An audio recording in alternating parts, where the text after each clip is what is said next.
It is quick. No, I mean, it's kind of. Well, it's still.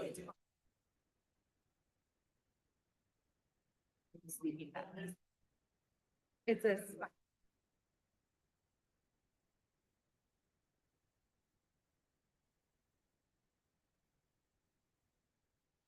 All right, good evening, everyone. Welcome to the Anacortes City Council meeting of November 17th, 2025. I'd like to call the meeting to order. Mr. Franczak, could you take the roll, please? Mr. Fantini. Here. Mr. Young. Mr. Walters. Here. Ms. Cleland McGrath. Here. Ms. Moulton. Here. Mr. McDougall. Here. Ms. Hubick. Here. Thank you. Mayor Miller. Ms. Cleland McGrath. I move to excuse Mr. Young. Second. Motion by Ms. Cleland McGrath, second by Ms. Hubick to excuse Mr. Young. All in favor signify by saying aye. Aye. Opposed? Motion carries. Would you please join me in the Pledge of Allegiance? Pledge allegiance to the flag of the United States of America and to the republic which stands one nation under God, indivisible, with liberty and justice for all.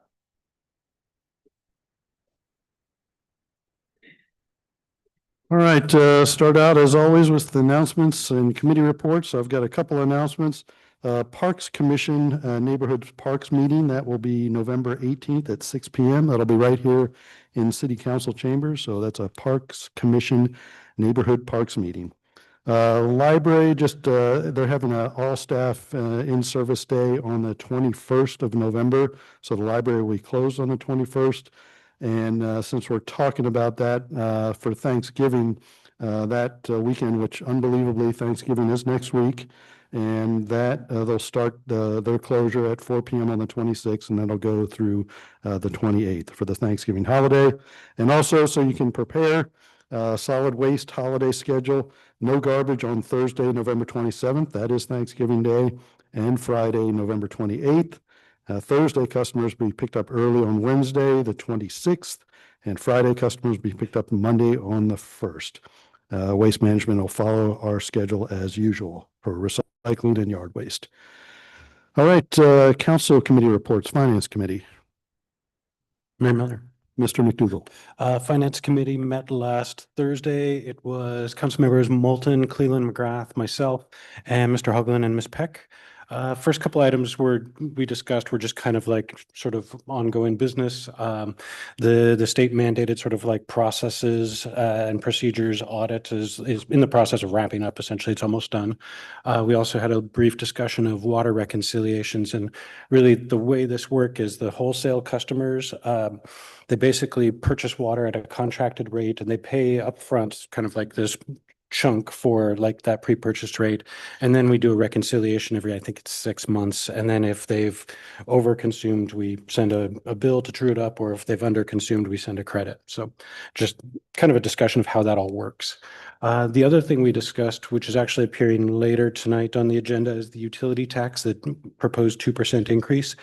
And really, we kind of just discussed like the math around that. So the way it works out at 2%, we would see an additional roughly $600K in revenue. And that actually breaks down to the refineries, while they consume a lot more water than the ratepayers in the city, they don't, well, have nearly the like sewer or wastewater bill that the consumers or the retail customers have. So essentially that 600K breaks down to about 40% refineries, 60% ratepayers is roughly it. The other piece of math is for every 1% we increase that tax, it's roughly 300K in additional revenue. So if we were to increase it 2% at 600K, if we were to go up 2.5%, that's 750K. That roughly how the math works. The item on our agenda tonight is 2% because that's what the first read had. And that's what I have for Finance Committee. Questions for Finance Committee? Economic Development Committee. Mayor Miller. Mr. McDougall. Economic Development Committee met last Thursday as well, and that was council members Young, Hubick, and myself, and then Mr. Coleman and Ms. Snyder. And we discussed, actually we covered a few different things. The biggie is the Port West Basin Development Plan and the joint sort of partnership there. Basically, over the next few months, there's kind of like wrapping up of easements and things like that for like the shifting of the roads around that kind of the corner where the dog park meets the essentially the port's property. And then they're expecting a 30% design for the event center by mid-December. And so what that means is once that's in, it'll trigger things to go out to bid for basically for constructing the event center itself, as well as I believe the port has plans to send bids for hotelier to like hotel construction as well. So we're still probably not looking at groundbreaking until like sort of either late 2026 or 2027 for that. But we do expect that construction will provide a boost to sales tax funds. And then, of course, the event center itself, the goal itself is to drive economic growth and additional sales tax proceeds as well. Then we discussed a couple other just onesie twosie items, like basically kind of brainstorming around ideas for generating more economic development around things like maybe a shuttle service for the arts festival, something like that.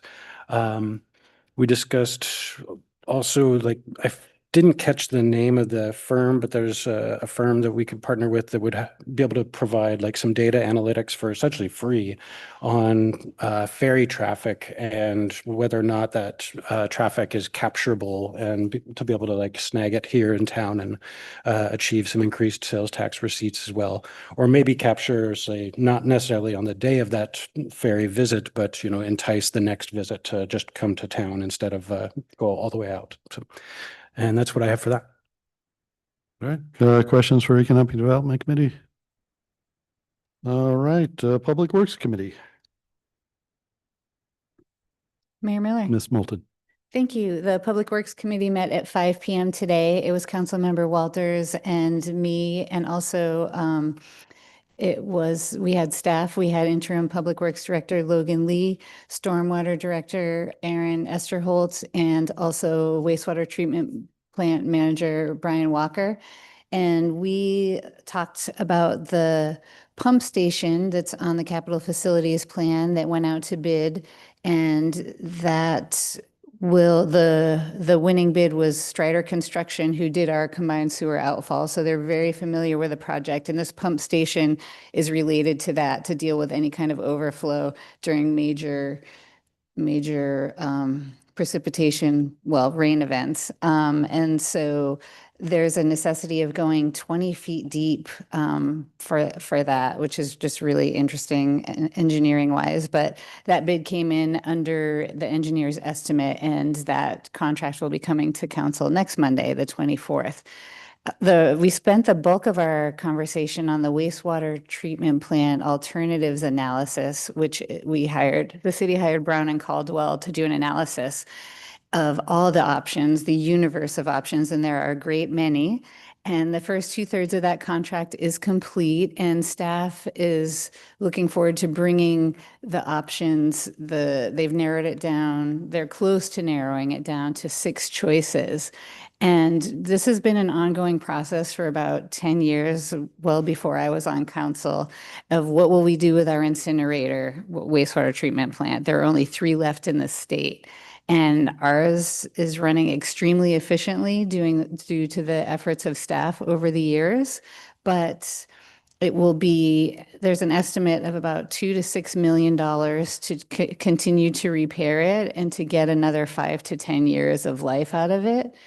And regulations are constantly changing. There's a lot going on in the industry. And to replace it, the top end would be about $20 million if we went for the most expensive option. And that would be with pyrolysis and or gasification. So those are really big decisions that will come forward with the consultant and staff to City Council probably after the first of the year. So we'll all be informed about what our choices are so we can decide what our priorities are, whether it's, greenhouse gas reduction, and there's just so many things, costs, longevity, all those things. So anyway, but that will be very public, transparent process for council and the public. And I'm looking forward to that, getting a little closer to decisions on that. And then lastly, we talked about 12th and Commercial, the contract modification that's on tonight's agenda, and we'll have a presentation on that shortly. Thank you. Questions for Public Works Committee? All right, any other announcements or committee reports? Mayor Miller. Mr. Fantini? Two things. One, I just wanted to give a shout out to the Salvation Army. Attended their Red Kettle Bell kickoff on Friday night. It was great. Mayor Pro Tem was there, delivered a few words. It was great to see everybody getting together. I think they raised $112,000, so that's fantastic news. And shout out to Brett and LaShawn for the great work they're doing there. I also did just kind of have a question because I'm getting asked a lot right now in the community of how what is going to happen when Mr. Walters' seat becomes vacant. And I didn't know if there was an opportunity at a future meeting to possibly have a presentation on what that process will look like or kind of the timing of that. Just want to know what I should be telling people. Yeah, there is a process. At least a couple of us who were on council a while ago, we've been through that process before. We call for applicants and then the council actually will select that person to fill it. And maybe Ms. Swetnam or Ms. Shu can fill in on a little more detail. But yeah, we have to do that at some point. Ms. Swetnam, yeah, you probably recall the process better than I can. I do recall the process, and I don't remember if there's a specific time frame, but the mayor's correct. The city collects applications, and then the last time that a vacancy was filled, it's been a number of years, those interested individuals submitted written materials and then had an opportunity to come and present their qualifications to council, who then deliberated and made a selection out of the applicants. I'm happy to put together some more specific information for council so you can address questions. I'd appreciate that. I don't know No. if there's any shared interest. Yeah, I believe the arduous requirements are 1 year of residency within the city limits. I think that's about it. So, Mayor Miller. Mr. Walters. I think importantly, the process at the end of the day is up to council and importantly as well, not up to me. Mayor Miller. Miss Moulton. I just wanted to add a piece of additional information. So the person will be appointed by council and then will need to run before the end of the year to keep the seat for the remainder of the term. And so anyone can run at that time as well. And that term will only continue through the end of 2027. So that means so that means that there's going to be another election. So that's just something to keep in mind for people to know. Great question, Mr. Fantini. Yeah, thank you. So any more? Mayor Miller, and Ms. Shu. my understanding, and I know that we're happy to go in and look further at this, but my understanding is that they fill the remainder of the open term and they do not run after 1 year. So maybe we can check into that. Yeah, and that's the part. We'll make sure to get that information out there to make sure we're correct on that. So, Yeah. Mayor Miller, as someone who actually went through the process, I was required to run that same year, even though I was appointed in April. I had to run to keep the seat, and then I had to run again when the term was over. It might depend on the election cycle, but anyway, we'll get Okay, thanks. we'll get smarter on that and make sure to get that process out as soon as required. Thank you. Any other announcements or committee reports? Okay, we're on to item 3D, which is the Lifesaver Award presentation. And this Lifesaver Award is called the Dr. Ron Richardson. I think I pronounced that correctly, but Chief Harris will correct me on that one, and he'll kick us off with this one. Whenever you're ready, Chief. Thank you, Mayor Miller, and members of council. Earlier this year, 4 of our citizens and our firefighters worked together to bring about a successful outcome to a A little closer on that. We go through it a little closer. Really thought I had it that time. Yeah. Earlier this year, 4 of our citizens and our firefighters worked together to bring about a successful outcome to a cardiac arrest event. The first links in the chain of survival are early recognition of a cardiac arrest, rapid activation of the 911 system, and early and effective CPR. The 4 individuals we're about to recognize performed all of these actions flawlessly.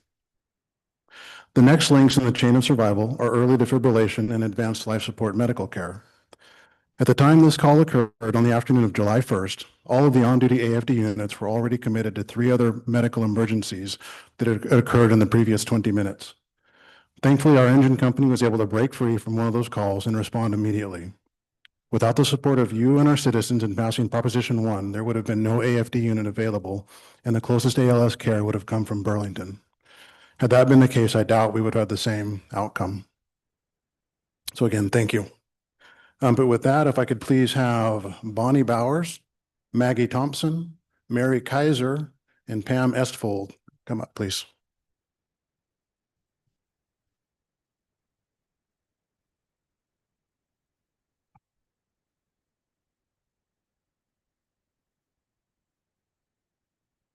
Yep. So the Dr. Ron Richardson Award is given for life-saving events as they're nominated. The citation reads, in recognition of your courageous life-saving actions and involvement in the cardiac arrest chain of survival that saved a life on July 1st, 2025. Oh, if I get everyone to stay up, please. Here's the lovely queen.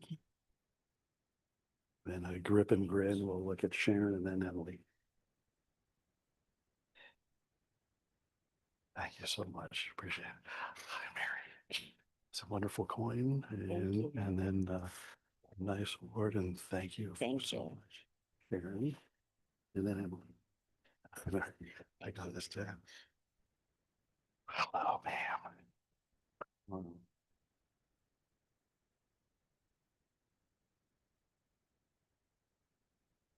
Yeah, and then, yeah, let's get to all together and Chief. Come on. Actually, before we do that, can Oh, you yeah. bring up, I think I've seen some of the firefighters that were on the call here tonight, if they'd come up, please. And also kind of the, I'm going to call the star of the show.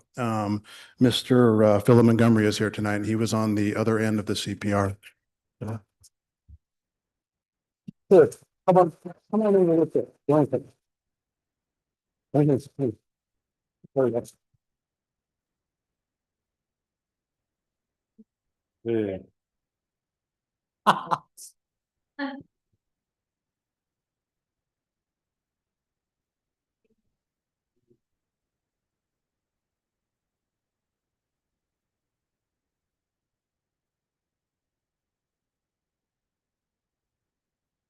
All right, one more round of applause. Thank you. Okay.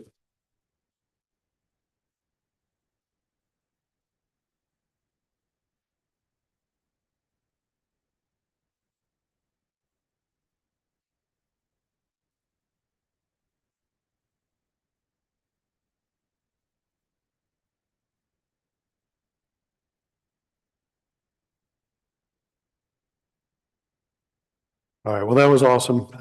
Next up, item 3E. And 3E, this is a swearing in of a firefighter. And Chief Harris, you're still on. Again, thank you. Tonight, I would like to introduce, she's been well coached. I'd like to introduce you to our newest firefighter paramedic, Megan Gard-Lilly. Megan is a lateral transfer who comes to us from the Cedar Woolley Fire Department, where she has served for the past 11 years. She began with us on October 1st, and as of a few days ago, she has completed her FTO training and is now working on her own.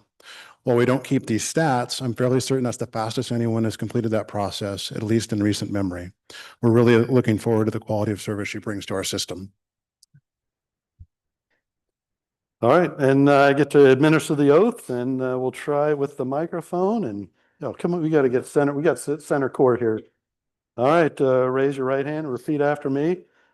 I, Megan Gard-Lilly, do solemnly swear that I will support the Constitution and laws of the United States of America. That I will support the Constitution and laws of the United States of America. The Constitution and laws of the state of Washington. The ordinances of the city of Anacortes. And faithfully and impartially discharge all duties incumbent upon me as a firefighter for the city of Anacortes Fire Department to the best of my ability. So help me God. Congratulations. Well, somebody gonna pin a badge on you? Yeah, and then tonight to pin her is your husband, Ron Lilly.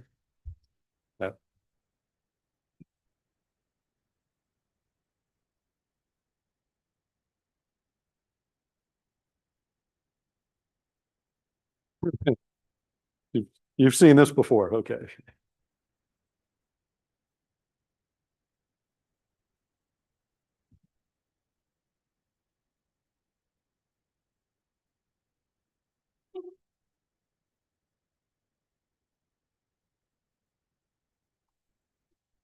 All right, we'll take care. And then Chief and I are gonna ruin the picture. We're gonna ruin the picture, but. All right, be sure to sign. All right, thank you. That was great.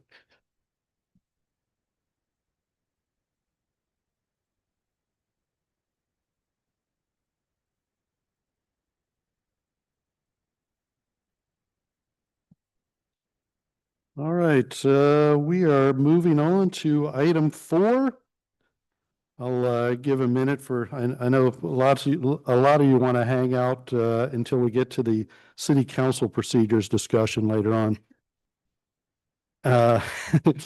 So we're going to go with public comment. Item number 4, and this is any opportunity for any member of the public that wishes to address the council on anything that's not on our agenda tonight. I've got a couple of folks that are signed up, so when you sign up, you get to go first, and you get 3 minutes. And please state your name and city you live in for the record. I have signed up David Maynard, I think. And one of the reasons you state the name in case I mispronounce your name and misspell it. So come on up to the microphone, make sure it's on. And the topic is library staff reductions. So whenever you're ready, turn the microphone on at the base. There's a button that says push. Got it. Thank you very much. And it is pronounced Menard, but I'm used to any other variation, so that's fine. Thank you. I live in the city of Mount Vernon, but I work at Pelican Bay Books, and I previously worked at Watermark Books, and I was the manager of the Camino Island Library. I've worked in libraries for over 30 years, so if I don't speak loudly enough, that's why.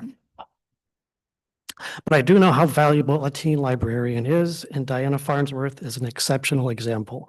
Not only does she excel at communicating with teens, but she inspires and encourages them. Anacortes teens deserve the best, and I ask that you consider letting Diana continue to serve Anacortes teens and the Anacortes community at large. In support of Diana, I would have dyed my hair blue, but cooler heads prevailed. So anyway, thank you for your time. Thank you. Next up, I have Katie Eastman in Library Teens. So it's okay. We won't take that away from your 3 minutes.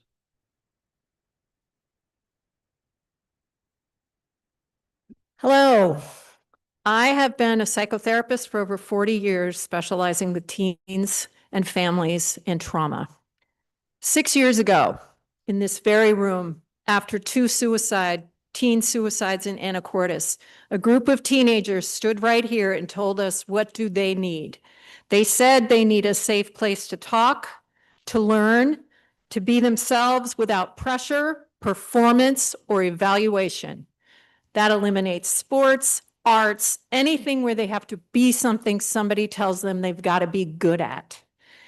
That place became the library. The person who stood up and said, yes, we need this, we're listening, was Diana Farnsworth. And if you think we don't still need it, according to a 2025 Peace Health report, 1 in 6 10th graders reported having suicidal thoughts in the past year. 2 out of 5 8th graders say they're unable to stop or control worrying during the previous 2 weeks. That's right now, folks. We have taken away the heart of Anacortes. A library is the heart of any community. Why? Because it's where young families come to, where nobody has to have a label. They don't have to be a certain religion. They don't have to fit into a certain category. There are two buildings that you go to as a young family. You go to the school and you go to the library. We cut the heart of Anacortes. And so I have an alternative. I don't want to stand here with those teenagers again. And we will if we don't do something. And if we don't get that teen center moving. And the teen center doesn't have to be a place. It can be an advisory group of teens with stakeholders from different organizations who come together and fund a position for a teen advocate in this city.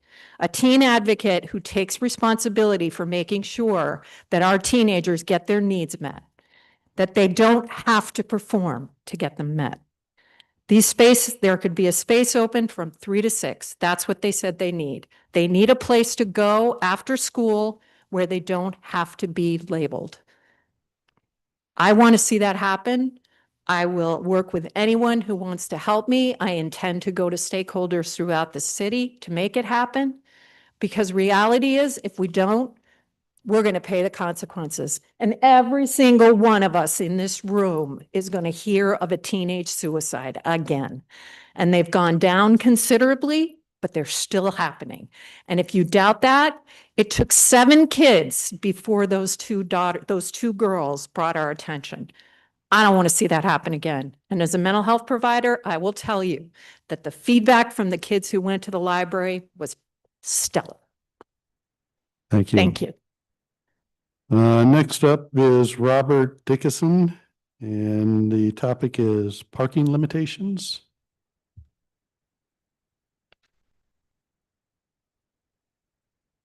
Hi there.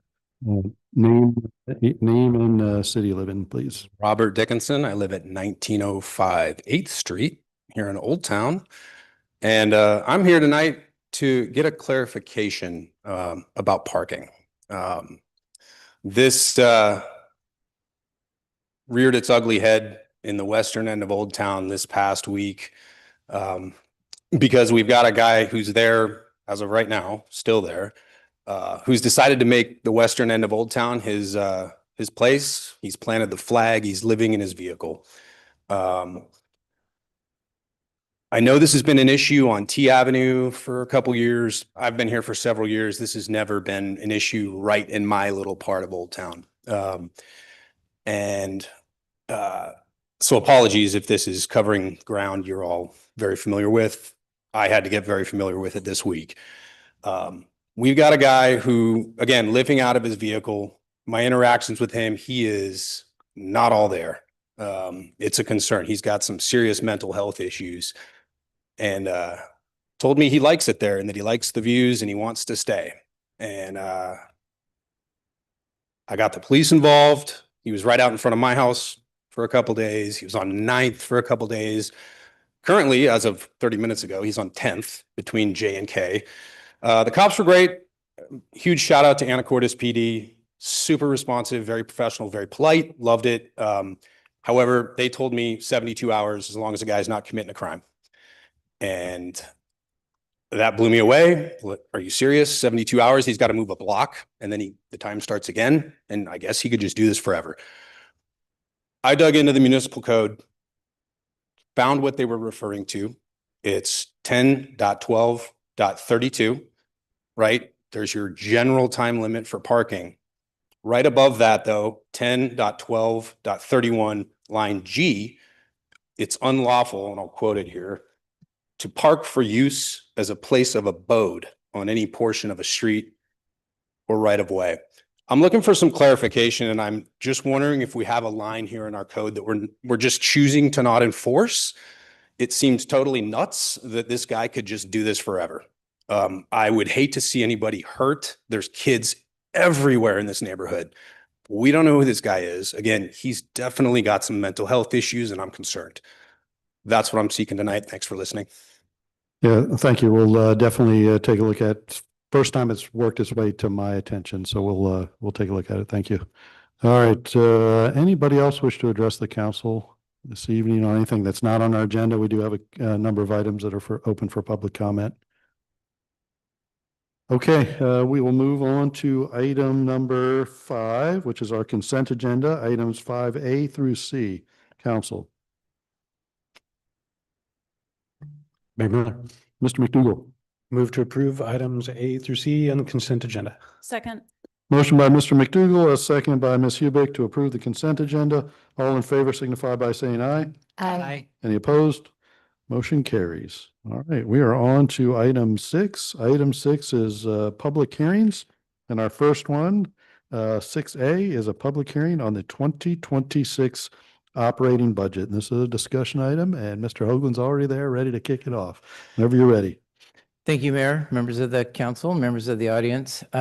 Before you officially open the public hearing, I did want to go through a couple of items to point out that have changed in the draft budget since the mayor's budget message to what we currently have in the draft budget. This is an overview of the current draft, and then looking at the year-to-date 2025 budget, and then the 2025 draft budget. These are the areas that have changed. So when the mayor did his budget message, the budget draft was at 114.8 million. It's currently at 115.4 million, difference of 685,000. So we have a few items, line itemed here, that have changed. So a lot of it is just housekeeping. This 30,000 is related to facilities. That was in the facilities budget, got moved.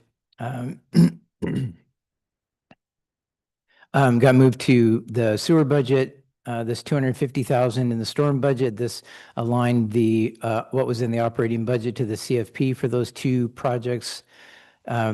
This 35,000 is related to this 30,000 that got moved, and the adjustment was made by 5,000 when that change was made.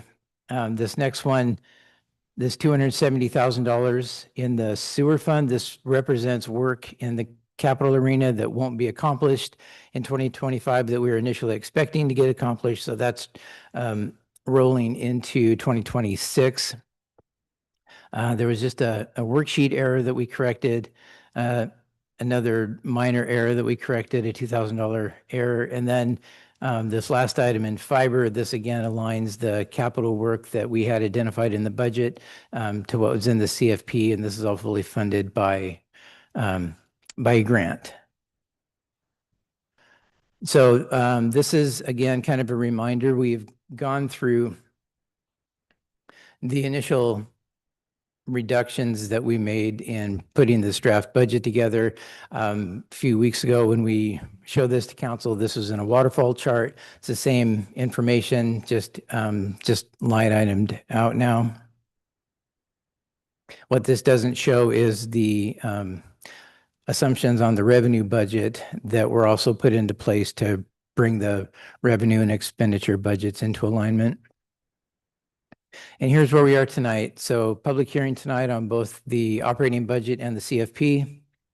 And all things being equal, we'll come back in a week for council to fix the final budget and final CFP. So I will point out that there are ad requirements or notice requirements for both the CFP public hearing and the public hearing for the operating budget. We've met those requirements 2 weeks consecutive in the local newspaper. And Mayor, what I was going to suggest is perhaps opening the public hearing tonight, and after any public comment taken, closing it tonight, and a reminder to council and the public that we do continue to take any public comment at any point during the budget process.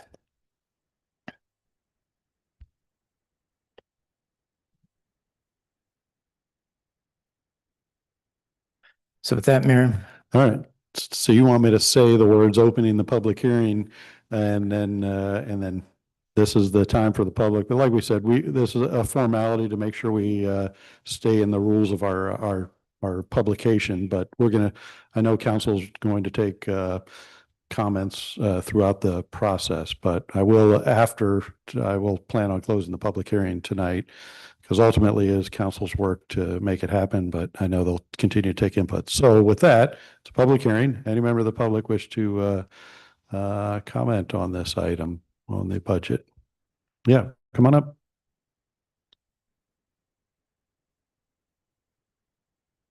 And just to make sure, we're going to take separate on the CFP as well. I didn't. Okay.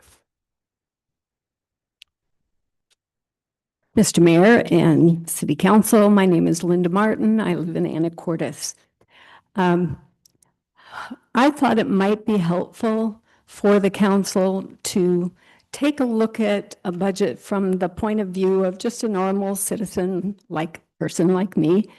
And I've always found that when you find something that's complex, it's best to make it a little simpler. So I have something for you that I'll give to you to ponder yourselves, but I wanted to just explain what it is and how my thinking just as a normal citizen. I took Mr. Hoglin's handout that he had a couple weeks ago, and I looked it over pretty carefully, and I thought, well, if I were just looking at this, first thing I would look at is the last regular year that you've had a budget. So that was 2024, because 2025 isn't over yet. So I took those numbers, and they're on my sheet by department, and I thought, well, what would be in a tough budget year, what would be the inflation factor that I would have to put in there? I chose 3%. You know, you can argue good or bad, but I took the 2024 actual, what people actually spent, added 3% to it, and then I compared that, and that number became the what I would consider the main, this is what people should be asking for. This is what the budget should be. And then I looked at what actually is in the budget and in the proposed budget. And I found that there's some losers in this budget. Some of the losers have been explained, but for example, the library is really losing in this way, just looking at it, you know, and I understand I don't know everything, but the library is losing about 13% in this budget. The museum took the biggest hit. They're losing about 60%. But there were some other things that I was surprised. The police are increased by about 13%. Parks and Recreation increased by about 19%. The cemetery, it was in the handout that Mr. Hoagland gave us, that's increasing for 27%. I was surprised that Human Resources is increasing. So take 2024, add an inflation factor, and then compare that number to the 2026 budget. I'll give it to you so you can see how I figured it out. But and Mr. Hoagland, finance went from 96,000, added inflation factor, about 1.2 million, and compare that to the actual allocated budget of almost 2 million, that's up 87%. Again, I know that I don't know everything. I don't know all the intricacies, but making it simple and taking a look, I'm hopeful that this is helpful to you. Okay, thank you. All right. Anybody else on the budget portion? Okay, if not, we'll move on to the capital facilities plan. Unless you tell me otherwise, Mr. Hoagland. Yes. Because Yes, we're going to have council's going to engage here in a minute. Yep.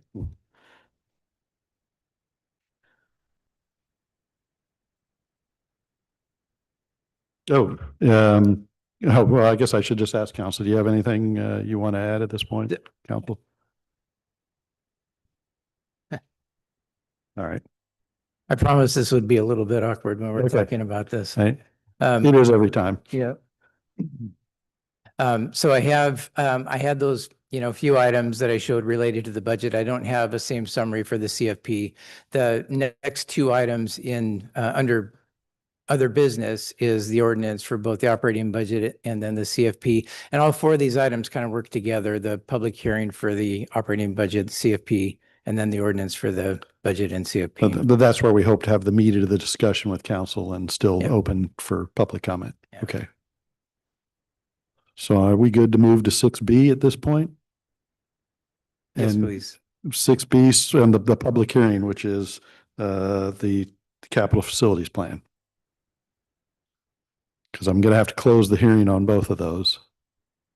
So I want to make sure that if any member of the public wants to come up and talk about the capital facilities plan, this is the time. And it looks like, oh, come on back up. Thanks for helping us move this along awkwardly. Just one quick comment on the capital facilities, and maybe you've already caught it, but I looked in the museum, capital facilities, it's got the event center in there, 8 million, and it's also in the planning department at 8 million, just at least in the one that you gave us. Okay, we'll definitely take a look at that. Okay, this is the point where I believe the finance director wants me to close the public hearing unless there are no more comments on the public hearing for the budget and the capital facilities plan. All right, so I'll close the public hearing, and now we will move on to item 7A and probably 7B, which is ordinance 5009 2026 operating budget. And this is a discussion item only. And Mr. Hoagland. Now I got you where I think you wanted to be. Yeah, exactly. Thank you, Mayor. So this is where the draft currently resides, draft budget. So total of 115.4 million. We've gone through the public works departments, gone through the governmental funds, and I'm happy to try and address any issues or questions that council may have before we move this forward. So again, the schedule that we have in place is public hearing tonight. Public hearing is now closed. I'll bring back any changes that council may direct tonight and bring back next week on the 24th to fix the final budget. And that's the final step for the operating budget that I have in place, other than anything council directs. Mayor Miller, Mr. Fantini. sorry if this is a dumb question. I don't see a fund on here for LTAC. Is that housed under something? Yes, different? that's a great question. That's Fund 135 called the Tourism Fund. Okay, so we've talked about before that there's like 1.2 million in that fund, Yes. but it only Yes. says 596 there. Right.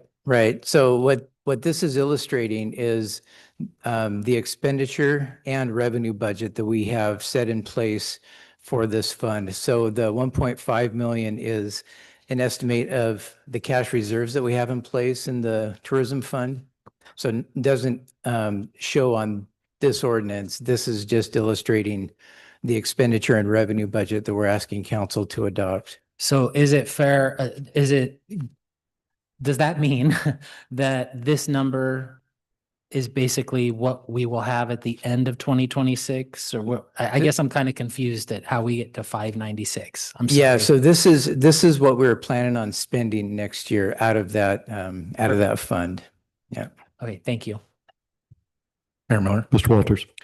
Just to take one department, the last one that we heard during public comment, finance does have a big jump in expenditures for 2026, but also a big jump in expenditures for 2025. And it seems to me that one of the reasons for that is professional services, which you go from in 2024 around $100,000 to $730,000, and that's assumedly for the ERP system. Correct. Yeah. We're replacing the software program that runs everything. Yeah, exactly. Yeah. But for 2026, we are only budgeting 335. And year-to-date actuals on the ERP line item, the professional services are still pretty low. Do we expect to spend a lot more on that during 2025? So the reason we have the big increase in finance for fiscal year 2026 is when we have an inter-fund transfer out of the general fund, the way the BARS number structuring works out is that transfer comes through the finance department. So what we have budgeted next year is a $700,000 transfer into parks for that parking lot project. Yes, I see that separately, but I was still asking about the ERP. My question on the ERP was, it doesn't look like you've spent that much on it this year, although we budgeted this year to spend a lot. Yeah. Are we still on track to spend? Well, Another- how much are we on Yeah, track to spend during 2025? Yeah, well, when we put the budget in place for the ERP, we were making our best guess on what we knew at the time. We know now that we're going to be spending much less for fiscal year 2025 than what we had budgeted, and we expect to spend less than that next year as well. And additionally, we've better parsed out our cost between the finance department from what we're going to be spending on one-time professional services costs with the IT department on some of those costs related to, software and hardware that need to be spent to support that project next year. Oh, okay, so some of the ERP will be paid for out of other departments? Correct. Other line items? Okay. Yeah, the $700,000 that appears in the 2026 budget for simply the transfer for the parking lot restroom it is one of those things that really drives you crazy because, it would be nice to be able to compare the finance department's budget from year to year as a relatively steady thing. But then when you have big transfers like that, it just throws it all off. No, absolutely. At least at the department aggregate level. Yeah. And I understand that's the frustration, and our capital spending in general causes a lot of budget frustration. It prevents us from really being able to look at the bottom line from year to year and see what that changes without considering what those one-time capital charges are, throughout the budget. See outfall project, that's Exactly. multi-million-dollar outfall project that goes over 3 budget cycles. It does make it really difficult. Yeah. But Mayor Miller, Mr. McDougall. Mr. Hoagland, I'm looking through the various handouts. Actually, I'm curious about the opioid settlement funds, and if that's clearly there's not a line item on the ordinance itself, but there's a handout that has revenues, but it doesn't have a specific line item. Where would that be, I guess, classified under? Yeah, so that's a good question. So what we had identified during our budget meetings for use of that money was $80,000 to pay for half of the school resource officer in fiscal year 2026, and then $30,000 to pay for the contract with the Anacortes Family Center. So that 110,000 is really what we had identified for use out of those cash reserves in this fiscal year 26 budget. Is there an actual revenue item for the settlement fund? And can you remind me what that that dollar number was? Yeah, no, it's a great question. So that'll be coming out of existing cash reserves. So when you look at the fund balance category for the general fund, I think we have something like 1.3 million in fund balance identified.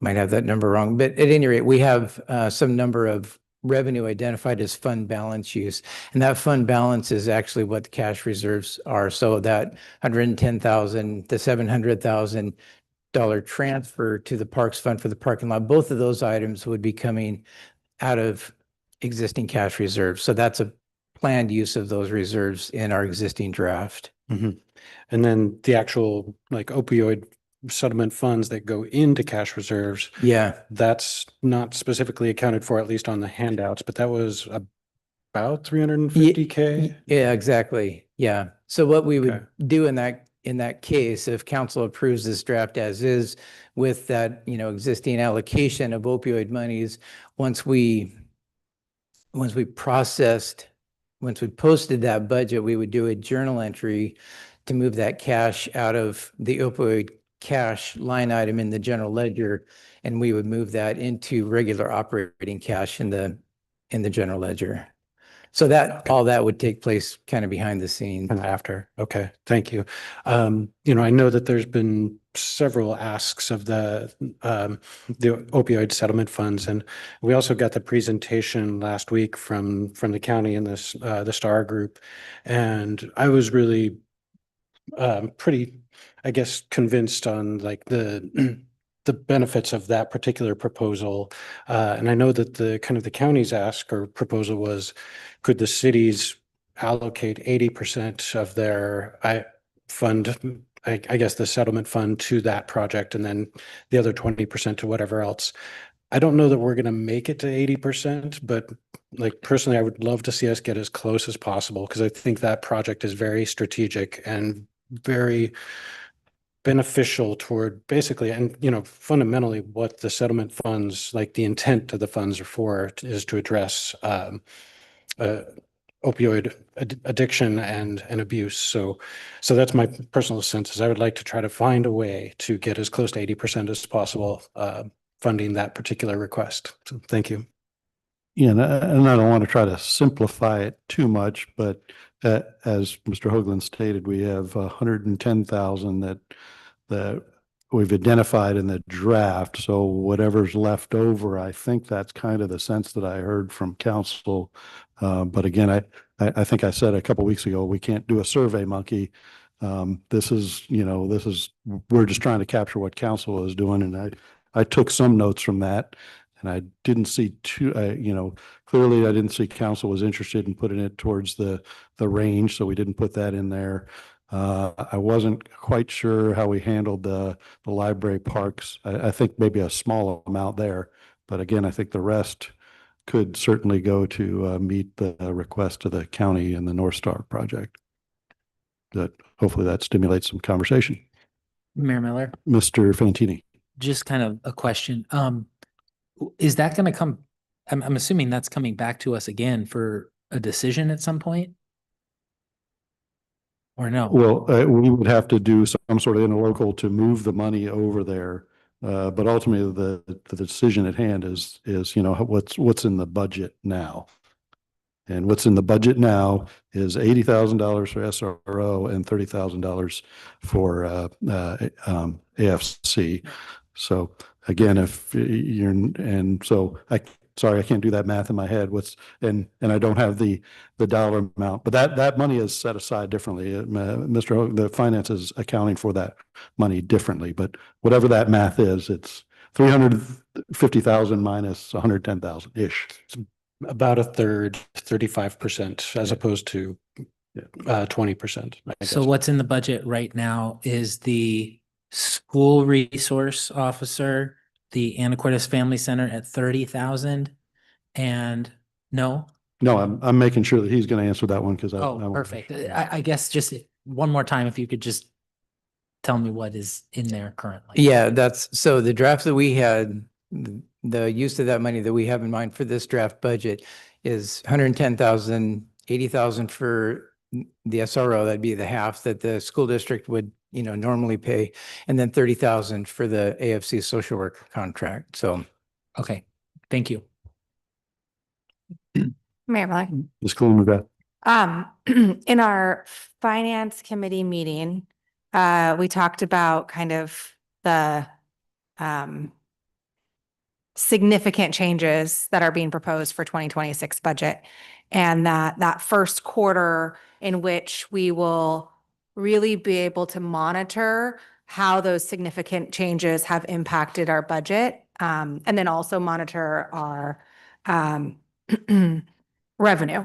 So I guess my concern is, yes, we need those two things included in the budget. And yes, I understand that we have to have a balanced budget, which means we have to identify where they're being paid, how they're being paid for. But at least as a council member, I am very hesitant to commit that much, $110,000, that high of a percentage of the opioid funds to those two items. So if there's a way that we can make a note that as we're watching our revenue come in and how our modifications are impacting the overall budget, if there could be a note made that I would prefer to spend, I don't know, a smaller amount of that opioid funds, whether it's 50,000 or 30,000 or whatnot. So as we get to the second quarter and third quarter, if we do end up having enough general funds to just cover, I know the SRO is, and we're only committing to 1 year, so school district, be aware that we do not have the funds for the following year. We are trying to make sure that we are able to keep that really important program going, but it's a partnership with the school district that hopefully we can use general funds and really preserve that opioid money to a program that no one wants to really think they're going to have to use or have close family members or friends access.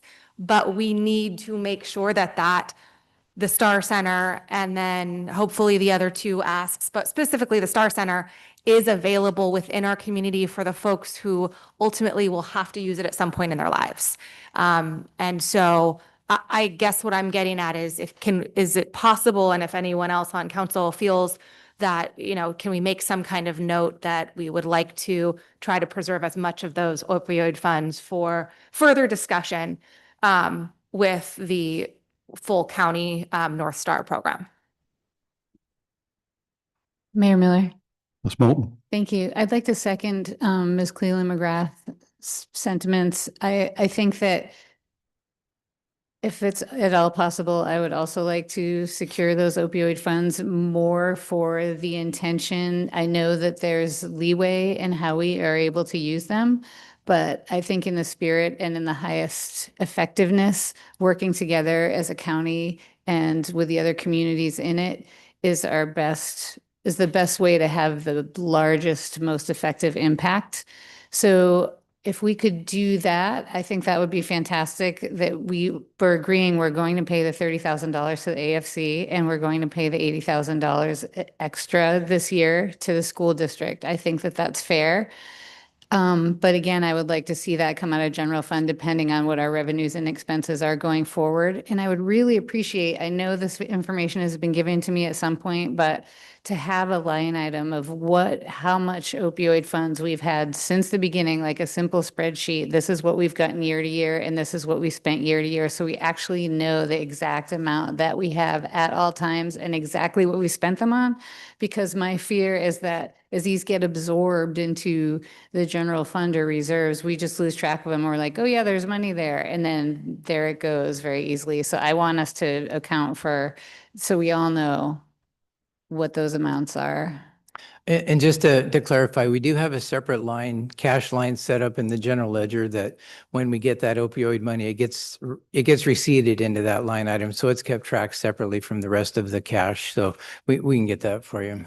That's great too. And then to input when we spent for Zeke, the sniffer dog, and when we, just so we have that in front, easily accessible at all times. Because I think it's really important to the community also. We've heard from people repeatedly and more than one, whether it's conversationally or via email. And there's a lot of care and concern because, as Ms. Cleland McGrath said, a lot of us know and love people who have needed or are going to need these services that are so vital to survival.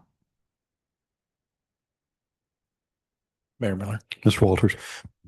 I think on November 3rd, we did get such a slide that indicates we've only spent $15,000 total so far, and that was only on Zeke, the dog.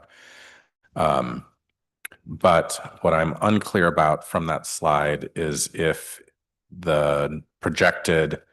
we have a projected amount that remaining for 2026 and then projected allocations for 2027 through 2040. What I'm unclear about, does that include the next settlement that I'm reading about in the news already? Mm-hmm. Yeah, Ms. Swetnam, I know you've been working that spread. She works the future settlement numbers and Mr. Hoagland works the current. So the spreadsheet that has the future numbers does include the two most recent settlements that are being finalized right now, the Purdue and then the generic manufacturers settlements. So those are in there, and I believe Rhonda provided that in your packets as well. And so I can confirm that what we presented on the 3rd does include and match to everything that we have from legal. Okay, good. So then that's helpful. And then I'm a little bit unclear though what Ms. Cleland McGrath is suggesting that we do. I concur that we should be spending this money on opioid treatment, ideally. I guess the way I understood it, and correct me if I'm wrong, is that it sounds like maybe we're okay with spending $30,000 in opioid dollars to fund the 2026 budget, but you would prefer us find an alternative general fund source for the $80,000 for 2026. Is that correct? I mean, if Go ahead. that's possible, I mean, we had a lot of discussion about, you know, how the 2026 budget was developed. And it was a significant work by the mayor, by staff, by directors. But at the same time, looking at 2027, we realistically may it be in just as difficult of a position or more difficult position. And so I got a little nervous. And then I somehow made our finance director a positive that he thought maybe things will get better. And we should really monitor for the first couple quarters, because I was thinking like, it's just next year is going to be even harder than this year. So out of those conversations, it became a discussion point, at least from a staff level or a director's level, that maybe, you know, we're making major cuts. Hopefully those cuts have a positive impact, and we will see things turn around and improve. So I guess I'm saying, yes, worst case scenario, we have this opioid money available to cover it. But if possible, we can look at the second quarter and third quarter, and maybe we will be able to just fund that out of general fund and preserve the opioid money to commit to some larger thing. Maybe not 80%, I don't know what, but, and I also, just so whatever we're able to, that as a council later on this next year, after hearing more discussion as a North Star, countywide project, that we're able to commit what we can. I also would want to clarify, because I have heard from folks that watched the last meeting about the request for $500,000. And I said that was, I think, a request from the county that was just to give us a dollar amount. But by no means do I think we have that much, a quantity of that size available. So I just want to clarify, I'm not expecting us to go to that amount, but that's hopefully answers your question. Mayor Miller? Mr. Walters. Well, I can definitely concur. We don't have 500. We only have 365 available. But I think that the question is, how much would we propose to tell the county that we would sign an interlocal agreement for? Because they want to know up front what they can invest in the North Star startup or the Star Center startup. And I think if we spent $30K of the opioid funds on Family Center and $15K on Zeke, the dog, then we'd be spending about 88% of the total on North Star, unless, you know, we added to other expenses, but which is pretty good, almost 90%. And I think that helps make up maybe a little bit for Cedar Woolley, which may not be investing at the same rate that the other cities are. Mayor Miller? Ms. Moulton. So is that a suggestion that we give the county 88% of our, did I hear that correctly, or am I misinterpreting? Mayor Miller? Mr. Walters. I was not actually suggesting a percentage. I was suggesting a fixed number. And we get more later, right? We get $50,000 a year in succeeding years, but just of the amount that we have the amount that we have available at the end of this year is going to be 365,000, according to the spreadsheet. We've already spent 15 of that on the dog. So if we spent another 30K on the family center and the remainder of the available funds from 2025 on the Star Center, then we would be spending about 88% of our total available funds opioid funds at the moment on the Star Center. Mayor Miller. Mr. Fantini. So are you proposing that we change the budget to remove the school resource officer funding? Because that's coming from opioid funds. No, I don't think I haven't heard that from anybody on Okay. council that, I think that the debate that you all are having, which is a good one, is how we're going to source that revenue. And the suggestion, because I tried to do the Survey Monkey a couple of weeks ago with what council members were supportive of that and which weren't. I didn't quite get a majority, but as of now, we've put 80,000 being sourced from opioid money. Again, that opioid money is somewhat restrictive. I also thought I heard from council maybe 4 weeks ago that we wanted to get a number from the county, and obviously, I guess they came when I wasn't here and said, "Well, that number's 500,000." But I would maybe suggest that council comes up with that number, knowing what the Star Center investment might be, because again, I think we all agree that that's an important one to participate with, and we're just trying to put we have to put revenue to every expense. But that opioid money is a separate line item. So right now, if again, I would love to have council debate and come up with a solution of how much revenue of that opioid revenue do they want to put towards the county. I think that would help. Because then if not, then finance is going to have to go back and, Mayor Miller. Yeah, Um, please. Am I Ms. Hubick. missing the money that Parks and Museum and Library requested, or was that not put in the budget? Was not put in. Yeah, that was not in the current draft budget. So that was a proposal that they had put together, looking forward, but it's not actually incorporated into the fiscal year 26 budget. Okay, I would make a push for that. I know it doesn't seem like a lot. I know at the same time it does seem like a lot when there's a lot of money to be stretched very thinly across a lot of different places.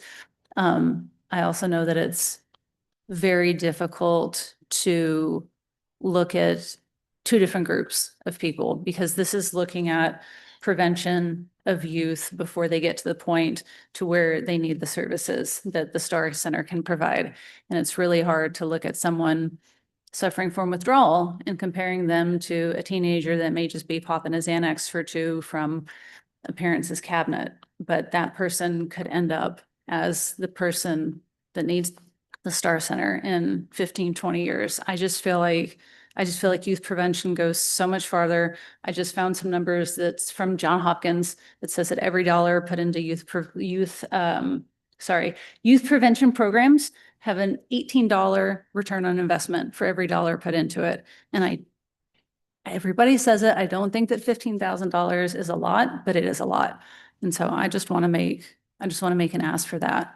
I think that, and we've said it before up here, it's come out of everybody's mouth. If any department can stretch that $5,000, it'll be museum, parks, and library. And those are also departments that we've heard mean a lot to people in the community. So I think they could be trusted, probably to a group of people that need to have that trust the most. So what do you think the easiest way for council to get to consensus on this one? And I'm talking to council, set aside, figure out how much you want to put to the Star Center and then work your way back from that, or the other way around? Open to Mayor Miller. Mr. Fantini. So after the presentation from the county last week, I walked away with a few more questions and maybe I know Councilmember Moulton, Walters, you guys, you've been to a lot of the meetings, so you might be able to answer this. I think it is great that we're going to come together as a county, and I am supportive of giving an amount of money to the county to do that. My question kind of becomes, you know, there's 60 some beds, I think, that are going to be available at that Star Center. Are those beds allocated to municipalities? So for instance, like if we're going to give all of Anacortes's money or 80% of Anacortes's opioid money to the Star Center, because the opioid money coming to us, as I understand it, is to help those in our community. How do we guarantee that there's going to be availability in those beds, or do we just say, or do we just say, well, I guess it's just the first 64 people that get in there? I guess that was my thing. Is I'm trying to pair together the ask with what is good for Anacortes. And for me, a big part of it again is I want to do that project. I want to give that project money, but I also want to make sure that if someone from Anacortes needs to go over there and there's nobody from Anacortes in those 64 or 60, however many beds it is, was that a good use of our funds? Yes, it's helping other community members in Cedar Woolley or Mount Vernon, but is that the best use of our funds? Like, is there any mechanism in place to offer some? I'll try to take that one since I've been with the North Star Group from the beginning. That's certainly the intention, is it for it to be available specifically for the 24/7 drop off for law enforcement when the emergency room or the jail is not the right place. But no, there's not a written mechanism yet in place for that. Like we have, I know maybe it's a bad example, but the jail, we do have, complete, agreements and cost sharing and all that. But I do believe, working with all the other elected officials in the county, that is the intention for it to be available. So, but yeah. Mayor Miller. Mr. Walters.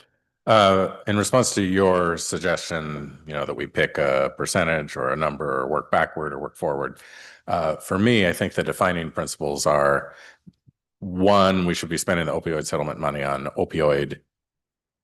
directly related opioid functions, which would clearly include the Star Center, which arguably includes the Family Center, which I do not think really directly includes the SRO. Because SRO does drugs, but not necessarily what we're talking about here with the opioid settlement money. But then the second principle being that we not supplant existing money. And so the Family Center money, like we are currently spending general fund revenue on the Family Center, and we would be supplanting that. On the other hand, we're running out of money. So maybe we are willing to sacrifice one of those principles in order to make all this balance.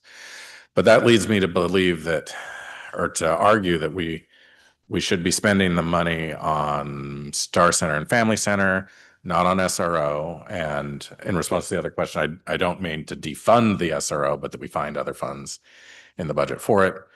I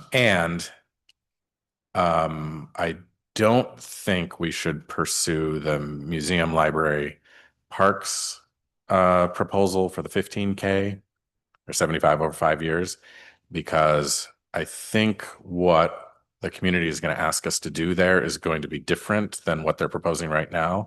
I think we heard that we need to replace the teen center function at the library, and that's a really high priority thing to do.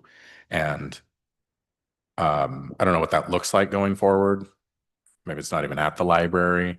Maybe it's not funded by the city. Maybe it's completely different from what we had before. But I think that the community and the city is going to have to play a role, does need to come together to fix that. And so the 15K proposal, I think, maybe has been overtaken a little bit by events. And now we need to shift gears that way. Also, it maybe fails another test of, is it supplanting existing money or not? Because we're cutting parks, museum, and library budgets. So that would make me weigh in favor of not pursuing that. But I think in 2026, we are going to need to find ways to get more money or more value out of Parks, Museum, and Library to help fill that gap for teens. But I think we're going to have to be maybe even more creative than those departments already have been with this proposal. So the upshot of that, all that, I think, is we should commit to $30K for the family center out of this money, and basically the rest of this year's pot of money to the Star Center, and look for options within the budget to fill SRO differently somehow from another pot of money.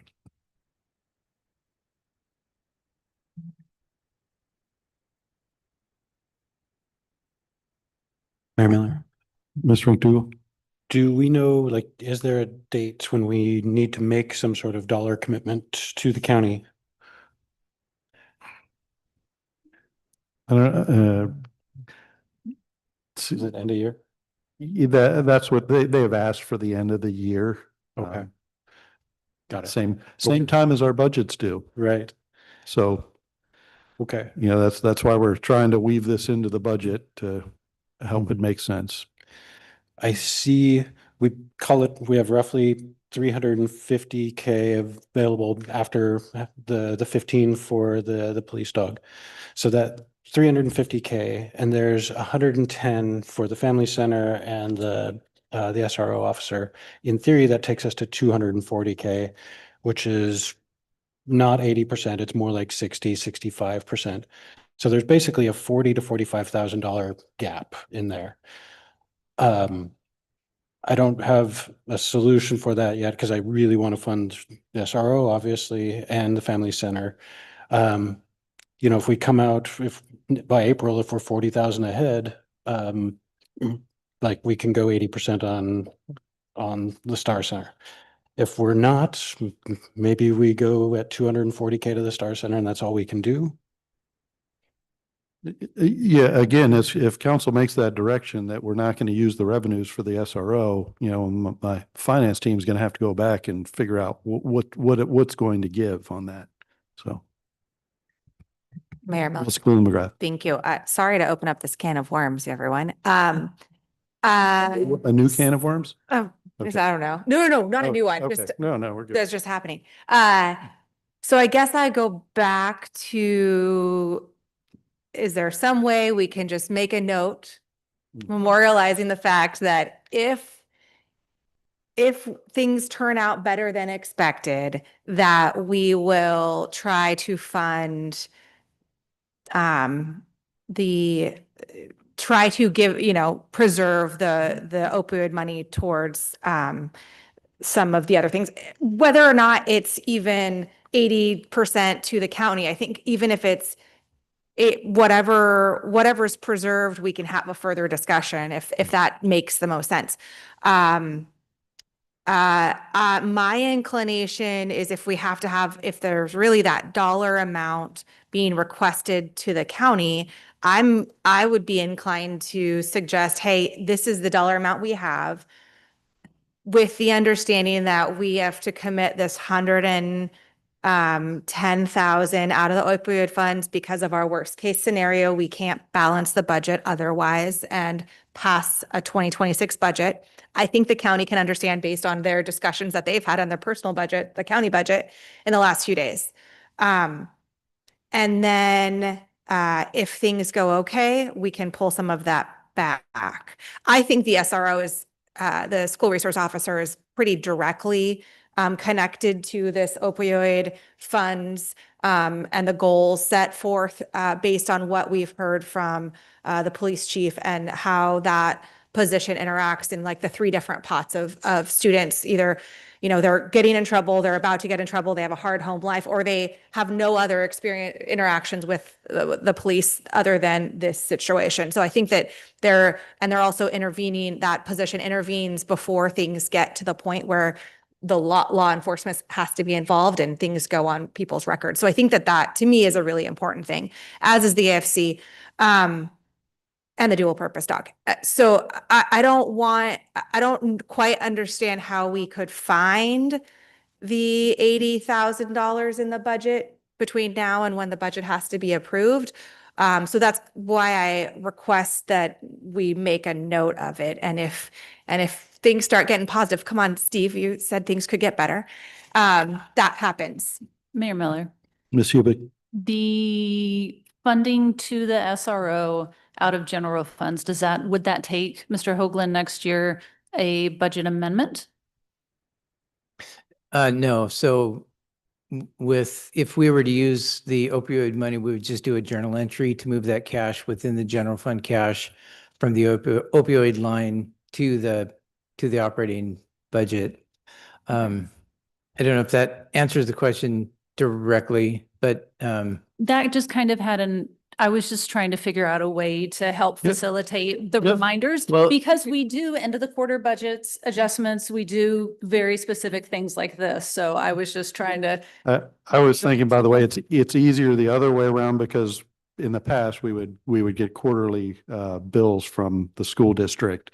So it works that would have been a good way if it worked that way, but since it's our own money paying ourselves, but I understand that concept.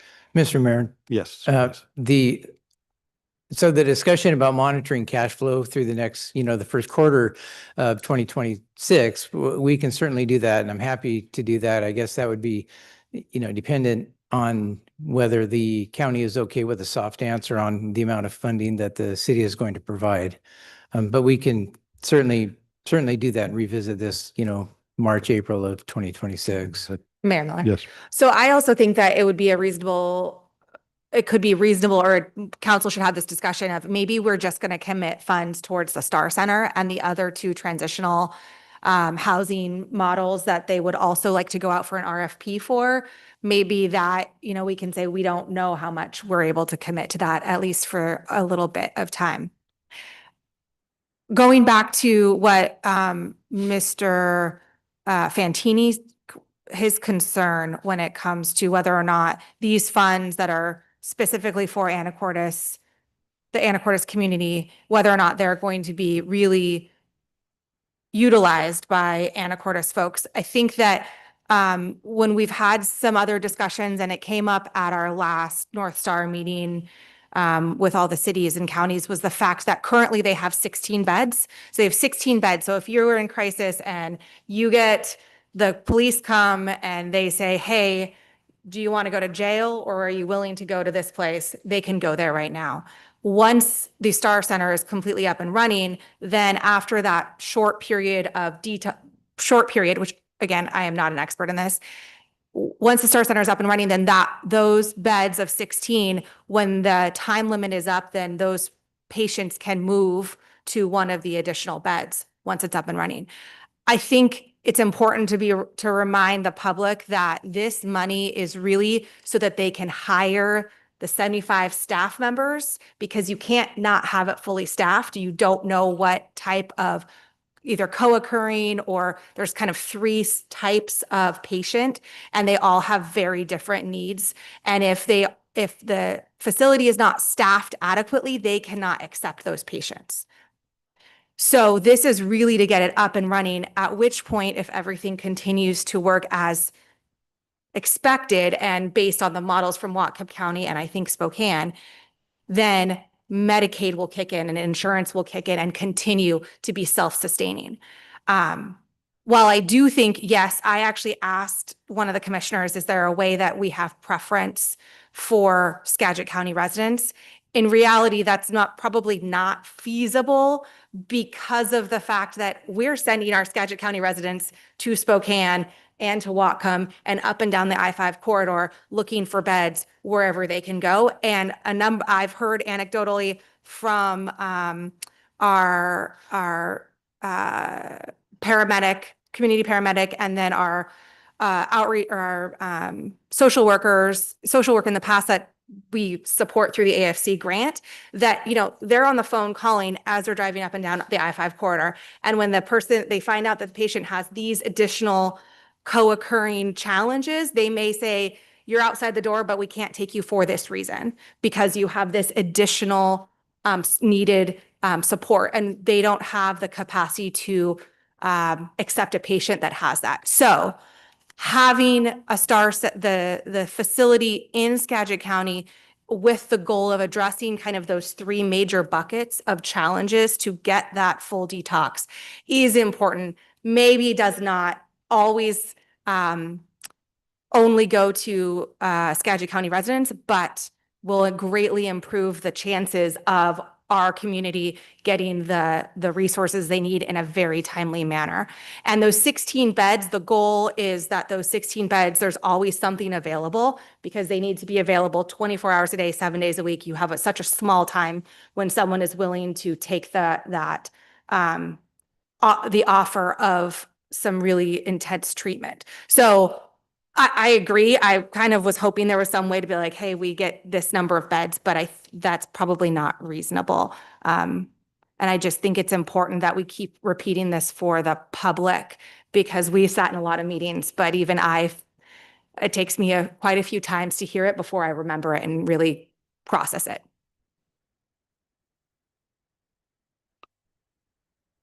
All right, so I heard 240 for the Star Center. That would, I mean, yeah, we kind of need, ultimately, I kind of need some council direction on this one because, you know, you can only debate this for so long. You're going to have to make a decision.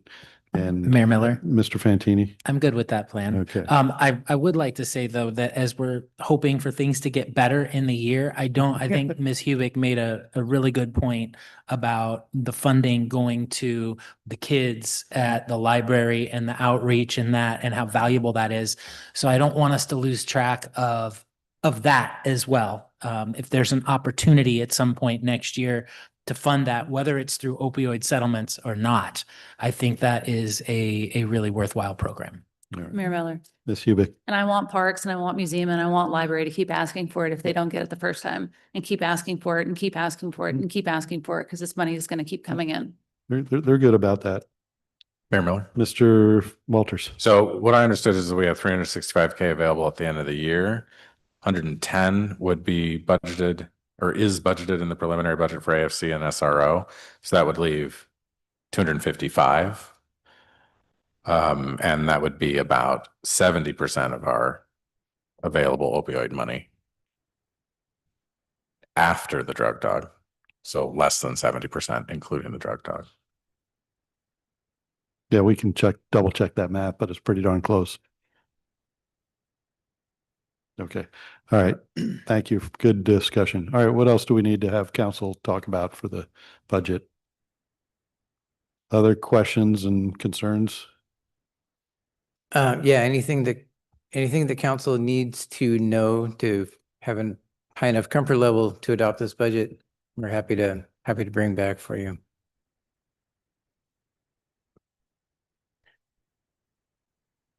Mayor Miller. Ms. Clellan McGrath. Well, I mentioned to you and I talked about it earlier today. I really appreciated the slides you had about where those cuts are happening. I think that's a really valuable kind of high level of how we're modifying the budget. The one thing that's not included, which we talked about, is the fact that it does not include the rainy day fund. Because it doesn't quite fit in those categories. Can you just speak to that? I think it's nice for us to all hear it. Yeah, no, exactly. So, so that rainy day fund cash is not included in those cuts. That cash wasn't specifically considered to help balance the budget, but I was trying to be proactive in conserving our unrestricted operating cash in the general fund. So when we get into year-end procedures and we recalculate that rainy day fund, it's based on 17% of actual expenditures from the prior year. So our fiscal year 26 rainy day fund would be set based on 17% of fiscal year 25 actual expenditures. I was projecting that to be an additional 490,000 above what we have right now in the rainy day fund. We have about 5.4 or 5.5 in the rainy day fund. It would add an additional 490,000 to that. So my proposal was to freeze the rainy day fund for fiscal year 26. It would stay at that 5.5 million and just free up that additional 490,000 in operating cash if it were to be needed. So just trying to be proactive in that projection of, decreasing cash and revenues. Yeah, and I know that's a later on item, and I know council's heard a first glimpse of that. Yeah. And again, that this is not closing the discussion at all on the budget. Please keep digging through there, and if you got any questions. Okay, Miller. Mr. Walters. I think on the opioid money, it'd be worth asking the county if a soft number is useful to them or if they need the hard number up front. Okay. All right. Are we going to talk about ordinance 5010, item 7B, the capital facilities plan? Or same thing, questions? Mr. Hoagland, I'll let you go. Yeah, so Mayor, this is, so council may remember last year we actually did an amendment to the 2024 CFP 24 through 29. That's hard math.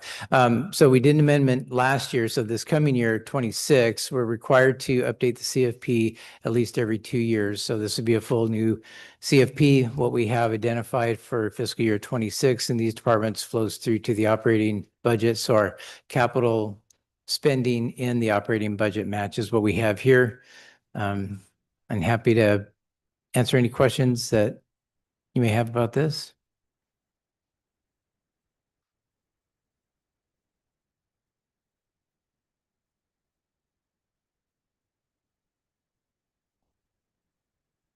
Mr. Walters. So in the packet, we have the ordinance, the one-page ordinance adopting the CFP, but we don't have the document. You have assumedly made changes to the document, right? Yes. Where does the updated document? So in the, No. So in the republished packet, this full CFP should be included now. Yes, sorry, the package was republished, so to make sure we had the latest. Oh, all right. I see that it's under the public hearing, but not under the ordinance item. All right. Thank you. Ms. Moulton?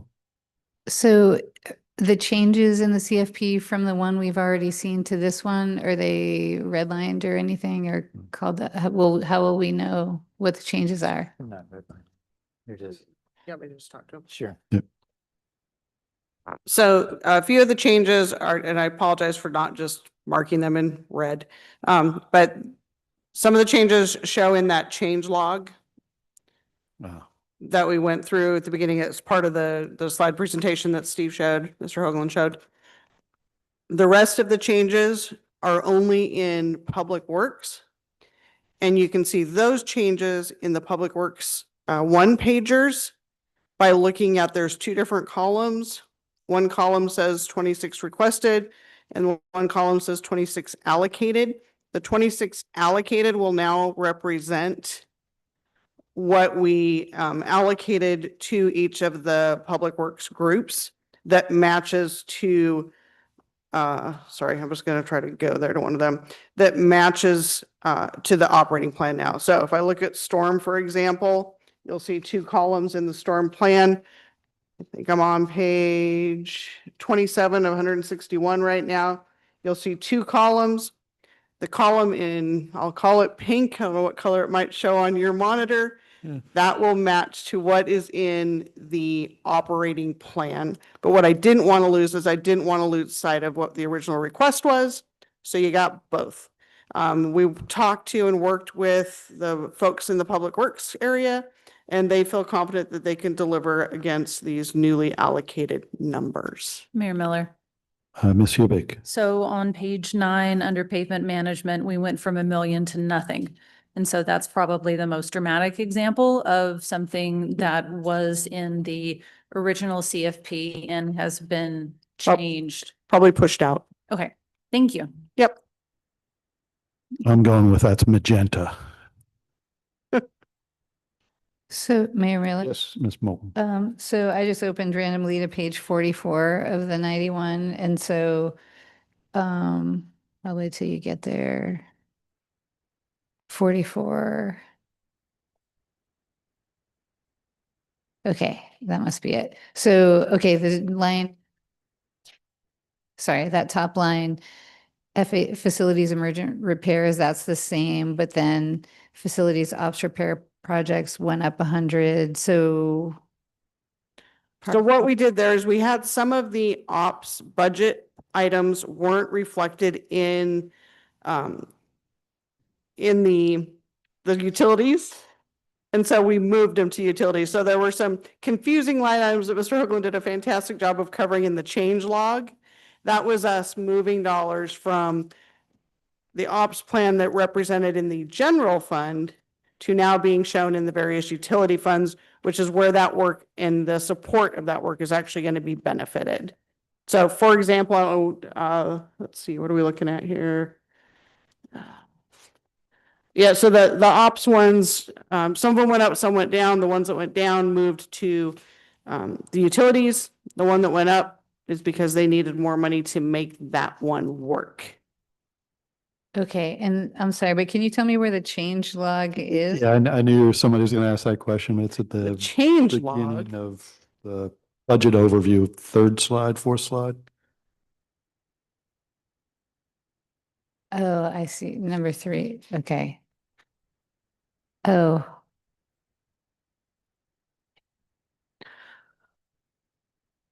Okay, so I guess I don't see how that like where I'm gonna find that in my in the actual CFP, because it doesn't say what those. So for the projects first are. one, if you, and I can't navigate that fast, but if we were to go to the sewer's plan is likely $30,000 higher. Let's see, I'm sorry, equipment heaters went from 80 to 60. So we moved $60,000 to sewer. And then we also added, I'm sorry, from 80 to 60. So they lowered the price and then they moved it to the utilities. And then Okay, sorry, but I'm not seeing the 80 to 60. I'm seeing like 80 to 110. Are we looking at the same thing? that was the net effect. So the net effect is $30,000 increase. Oh. Sorry, but where's the 60? I'm sorry, you guys, but I'm just not getting this. So from 80,000 to 60,000, we dropped 20, and then we added 50,000, which brings the net to 30,000. Okay. You notice you're looking at this from the sewer plan perspective, not from the general fund perspective. Okay, so but all these changes will be highlighted in pink in the sewer part of the capital facilities plan. Yes, So I'll see the details there that are shown overview here. yes, Thank you. yes. Mayor Miller. Mr. Walters. So on page 9 that Ms. Hubick mentioned, where did the money go that was allocated before and is now zeroed out? Keep in mind that it wasn't allocated before. It was asked for from a capital perspective. But if you went back and looked at the line item detail of what was allocated, the allocated amount for that team was less. Okay, And so so I just the couldn't see that before because we didn't correct. have that matched. Correct. So the exercise that we took away from that meeting was we updated the capital facilities plan to, for the most part, match what we had allocated. For the most part? Well, where we had other discussions and ended up making some additional changes, that's what you see here. Oh, okay. So for council's purposes, ultimately, we're going to ask them to adopt the capital facilities plan that is the allocated amount. We're just trying to be as transparent as possible about what was asked for. Correct. So then on the total lines, I don't know how to get back to those, but on the total lines, those lines are adding from the 26 allocated to the right. They do not include the original 2026 ask. So the totals on the far right-hand side only include one column for 2026, which is the allocated column, which will match to the line item detail in the operating plan. Yes, the other way to do it could have redlined the allocated or the. I could have. We could have done that. I So, could have done that, yes, but but I it, didn't. it's a, If you would like that. no, it's. I'm Council, to do it. these are the questions that we're hoping you'd ask. So other questions on the CFP? But we didn't add anything that wasn't talked about. How's that? Mayor Miller, okay. Ms. Moulton. So that general overview page, that shows the whole net effect of the changes. Correct. Thank you. Yes. There's no Easter eggs, no fun. All right. Well, you can go memorize the CFP and come back with any questions you have. Okay, with that, we will move on to our next item. And that is a contract modification, Commercial Avenue Corridor, planned phase 1, 11th to 13th Street, better known as the Safeway intersection. And Mr. Logan Lee, when you're ready. Yeah, good evening, Mayor and Council and those in attendance. Tonight, I bring before you a contract modification in the amount of $301,413.21 with Crucio Brothers for the ongoing 12th and Commercial Intersection Improvement Project. And the bulk of this modification is for the construction of the new signal pole foundations. The foundations are required to be significantly deeper than was originally outlined in the contract documents at the time of bid, which is why a contract mod is needed. And this is just due to the poor soil conditions under 12th or under commercial. It's really silty, lots of water, lots of organic material down there. So the poles need to be 25 feet deep and in order to comply with WashDOT standards and just general safety standards. As a reminder, this project is funded with 1.75 million in state grants from WashDOT and TIB. And the remaining funds will be paid out of the REAP fund. So other than that, I'm here to answer any questions you have. All right, questions for Mr. Lee?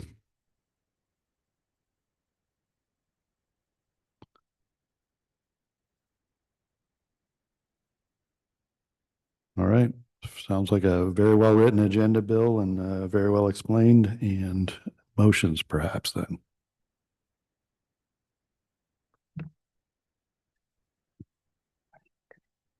Mayor Miller.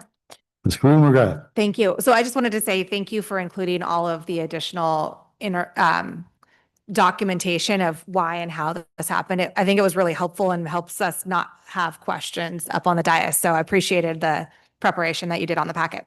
That being said, I move that City Council authorize the mayor to sign a modification to contract 19-095-TRN-005 with the Colicchio, can never pronounce that name, Brothers, in the amount of $301,413.21, increasing the total contract price to $2,431,276.72. Second. Motion by Ms. Cleland McGrath and a second by Mr. Fantini to approve the contract as presented. Any additional discussion? Mr. Francis, vote please. Ms. Cleland McGrath, Yes. Ms. Moulton, Yes. Mr. McDougall, Yes. Ms. Hubick, Yes. Mr. Fantini, Yes. Mr. Walters. Yes. Motion carries. All right, next up, item 7D. This is ordinance 5011, increasing the city utility tax by 2%. It's a discussion item with possible action, and Mr. Hoagland's already back at the dais. Mr. Hoagland, when you're ready. Thank you, Mayor.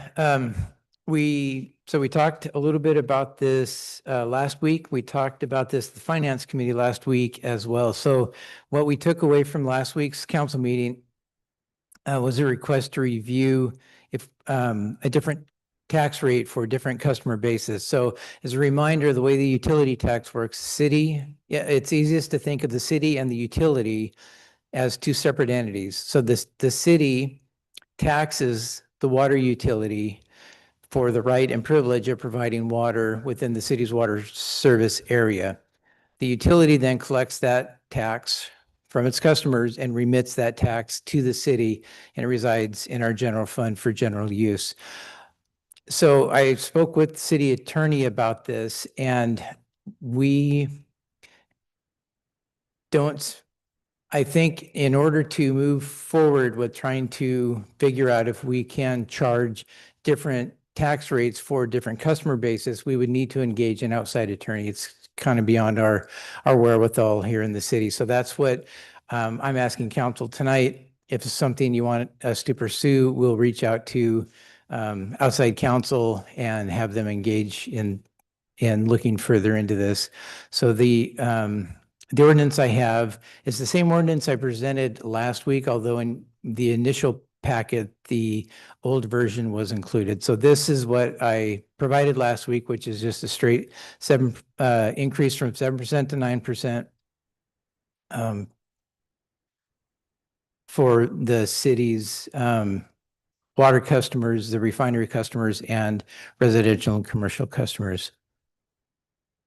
So I'll be happy to answer any questions that you might have. Questions? Mayor Miller. Mr. Fantini?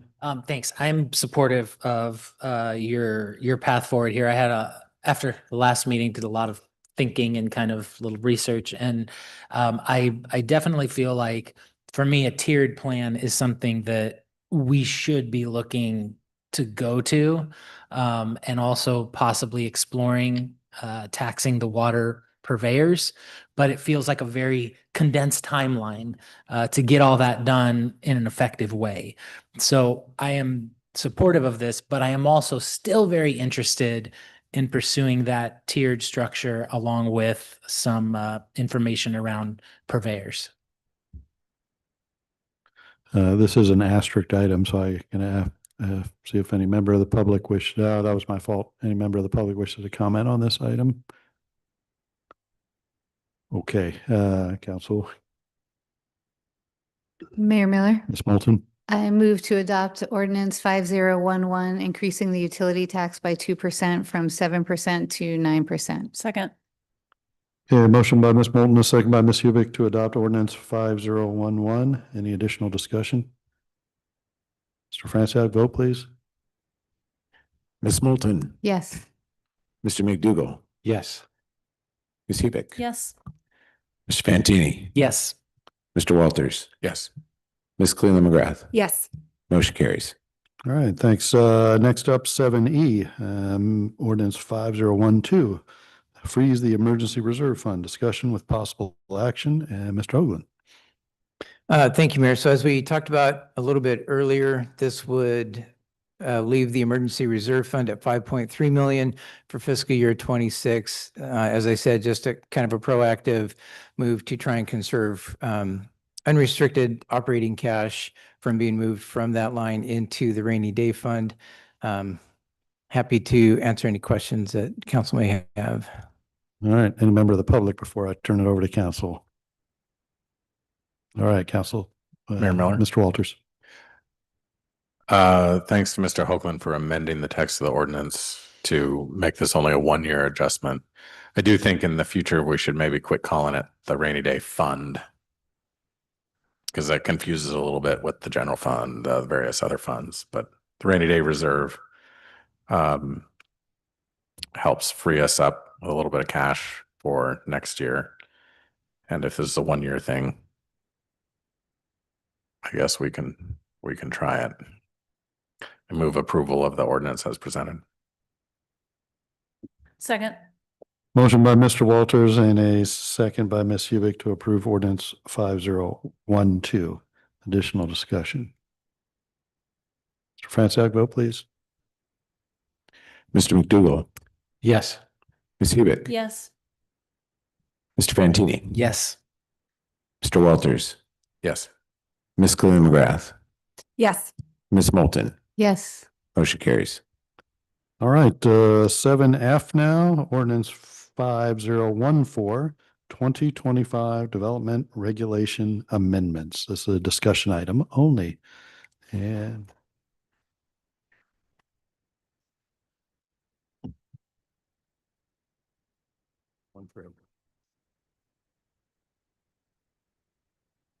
all right, Mr. Coleman, whenever you're ready. All right, good evening, council, mayor. Thank you. I'm John Coleman, the Director of Planning, Community and Economic Development. And tonight, I thought we'd give the council a second shot at discussing the development regulation amendments that we didn't have a whole lot of time to speak about at last Monday. So there are no changes here from what you saw last week. But thought in such a case like we are experiencing, where it's not too late to move forward, maybe you would want to discuss this a little more since you got a little more gas in the tank tonight. I'll leave it up to the council if you'd like me to go through the slideshow that I prepared for the last meeting but didn't go through. But ultimately, what we're hoping to do is talk about any questions that you have that we can either research for you or ideally answer here tonight for you, but get better answers for you if you have any questions before we talk about this again on the 24th. As a reminder, on the 24th, we're going to ask the council to review the comprehensive plan and be prepared to present any changes that you wanted to pursue, anything substantive will need to have a comment period on. So we're prepared to have that comment period start on the 26th after the Wednesday after the 24th, where we'll have everything available for the public after the discussion on the 24th. And then that comment period would go for 2 weeks. And then we'd be able to act on, I believe it's December 15th, if possible, if you're willing to do so after that comment period. That's getting it in right under the wire because the 15th is the last full city council meeting that we have on the schedule for the year. There is a meeting on the 22nd, but generally that's reserved for just paying bills and not major action. I mean, we certainly can, but I wanted to make sure that we got this to you in a time frame that allows you to do your work without having special meetings. And of course, this is all due at the end of 2025. Yeah, so there's a timeline for when there's substantive changes that have to have a public hearing. So that's what we're asking council to look at any significant changes. We already have the one that's going in and there'll be a additional public hearing, right? With a timeline there. Well, we'll have an additional public comment. Public comment period, sorry. Public comment period. Yes. So that's what puts us on the timeline. And then, of course, this is marked as the asterisk item, so people can make comments, but we haven't committed to needing. I don't think we need to have a full public hearing, but with a public comment period open, people will have the opportunity to give written comments and then speak at the council.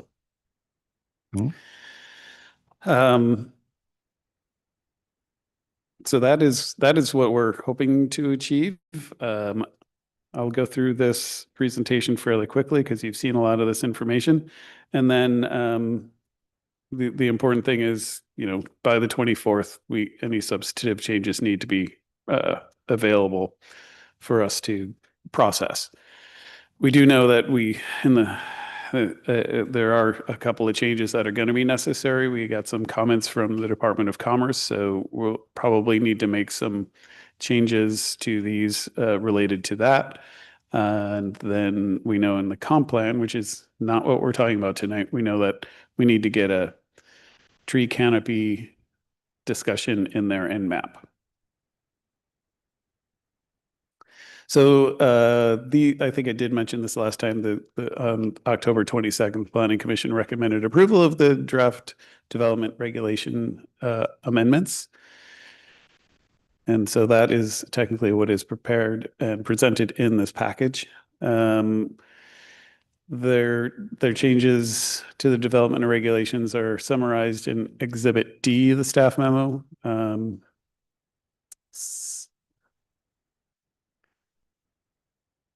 And I believe I go over these in detail So some were amendments to implement the HAP. Oh, these are the major highlights. Sorry, these aren't the changes that they requested. These are the major changes that were made to the development regulations were changes to implement the housing action plan. And all the changes that were presented were based on the principle of incremental changes. So there wasn't major changes in any neighborhood. We also addressed statutory requirements, though for consistency with new state requirements, and to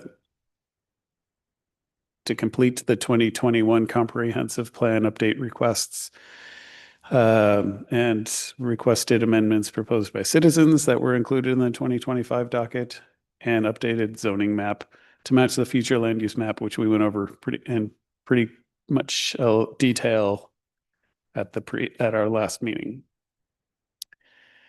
The middle housing amendments, Libby put this together our planning manager for the city, put this together showing where these middle housing amendments would take place, along with a handy chart showing what those specific changes are. So as we move from the top left across, like we are reading a page, in the R2A,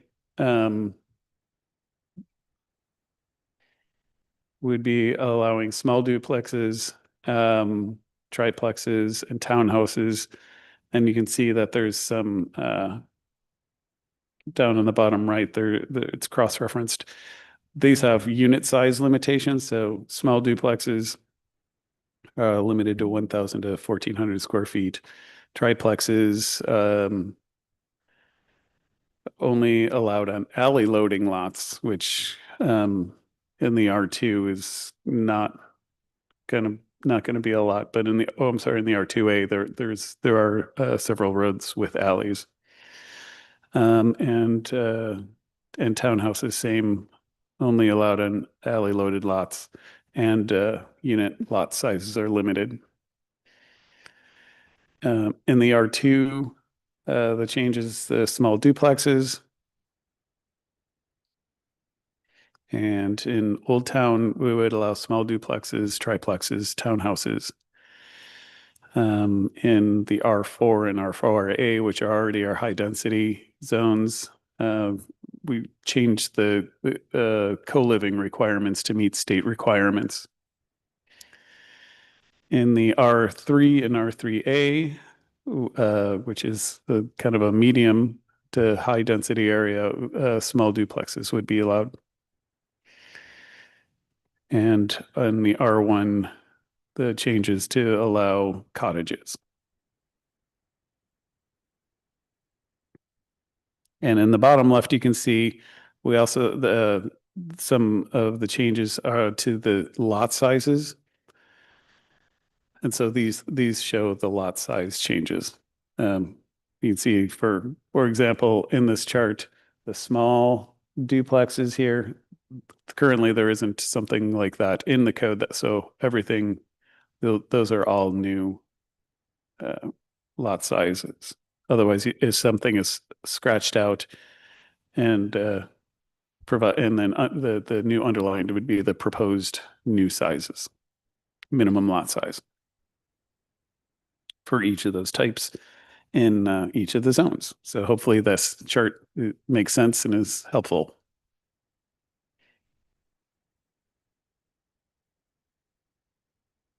All right, I'm not hearing any questions, so I'll move on.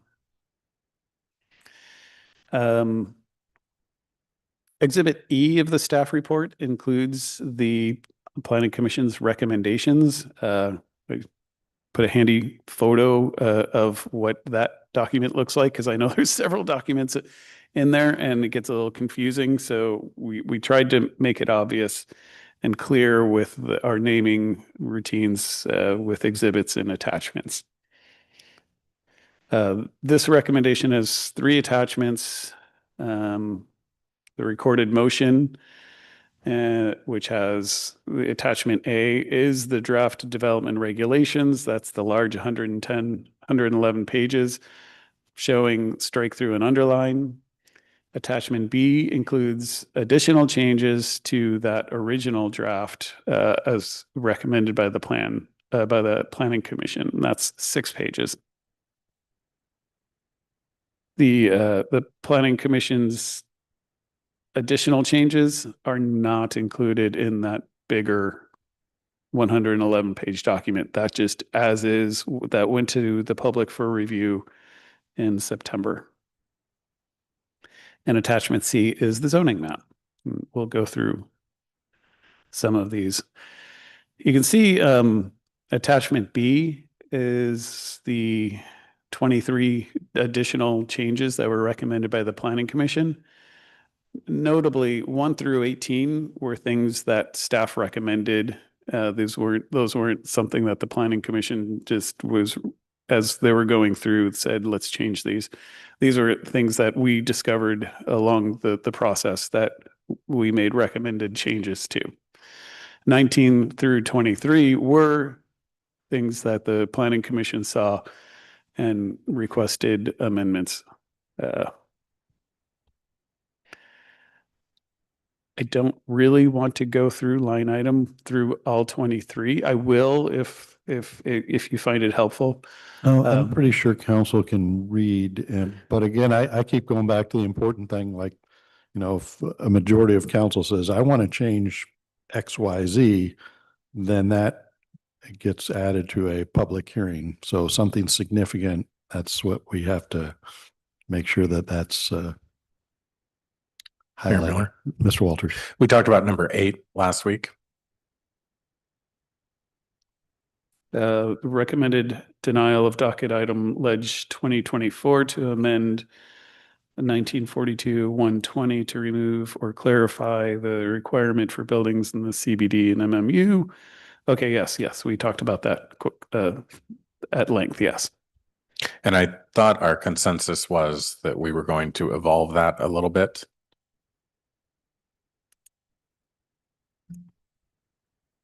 Is my recollection consistent with your recollection? Yes. Okay.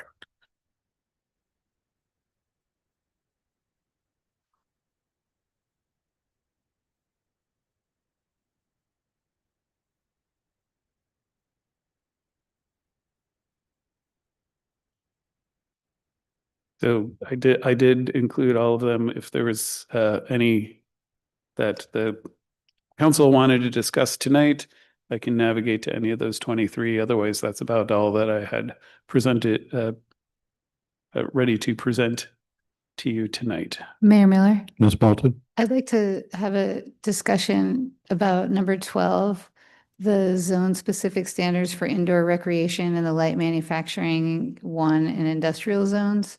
Yes. I had that. So on page 21 of 111 so I'm kind of toggling back and forth between the Planning Commission recommendations and then the development regulations themselves. But on page 21 of the 111 pages of the development regulations, it talks about,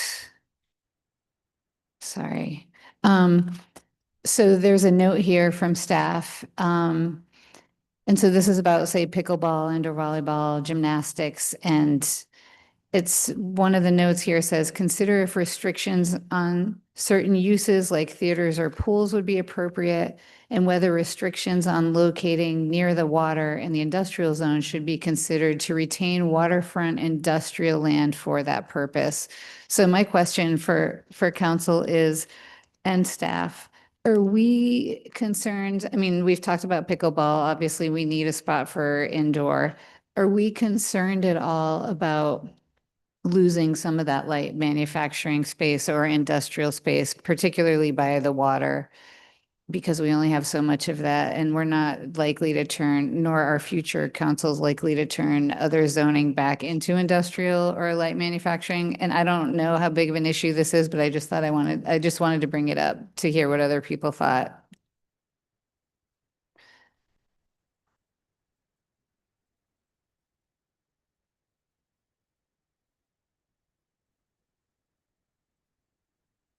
So basically, yeah, my question being, do we think we would lose? I guess this is really a question for staff. Do we think that this, when we look at, say, the land use map, if we're at risk of losing some of that valuable light manufacturing or industrial land? I'm all for indoor recreation, certainly, but do we So- see that as a risk? So the planning commission had, I think, 2 days of comment, of discussion about this, because they wanted to be very careful about what was allowed. And even in the way it's written, and I apologize, I'll bring it up here in a moment. I wanted to turn on the zoning map for you.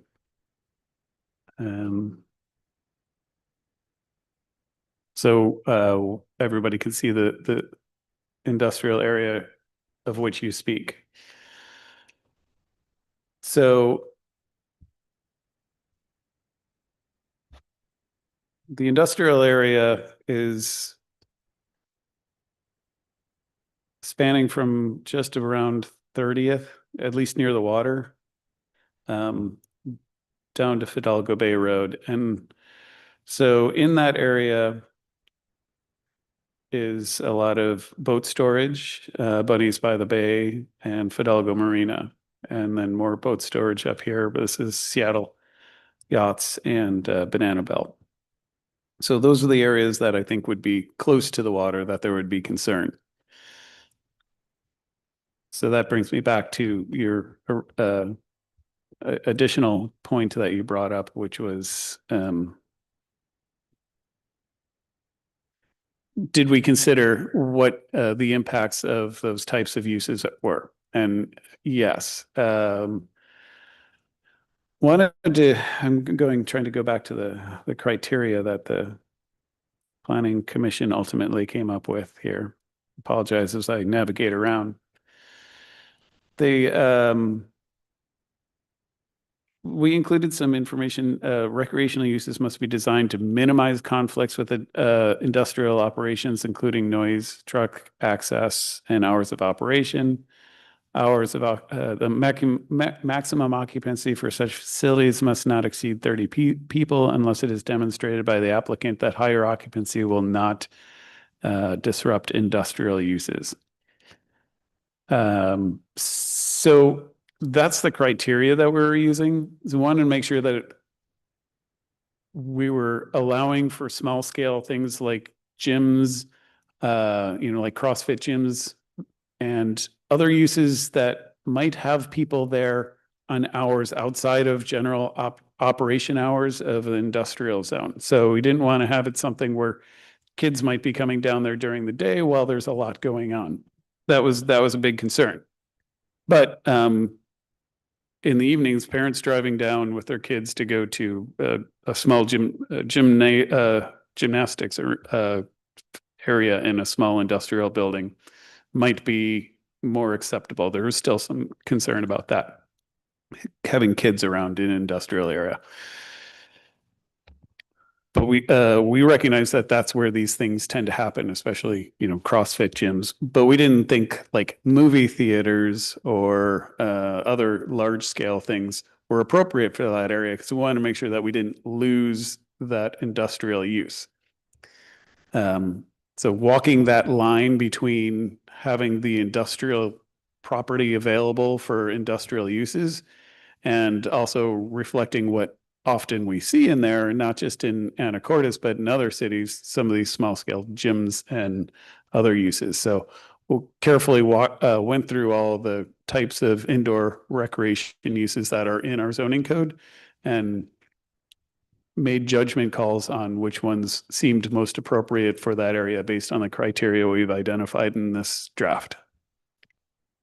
Since council didn't take you up on your question, I'll give it a shot. I mean, I think it allows more flexibility in the zone. It's certainly not changing the zoning, but if there's a better use, I think that it might help, but I don't know if your question was more about the conflicts or changing the use of the zone or It was both. more about changing the use of the zone, but that's helpful, Mayor Miller, because it still will be industrial area. We're not changing the zoning. Yeah. So, okay, I'm fine with that. All right. Well, Thank that you. must help. Okay. And thanks. the small scale, one other topic was the small scale was they're intentionally small enough that nobody's going to build a facility for, and go through all the expense of building a small building in the industrial neighborhood for a CrossFit gym or something like that.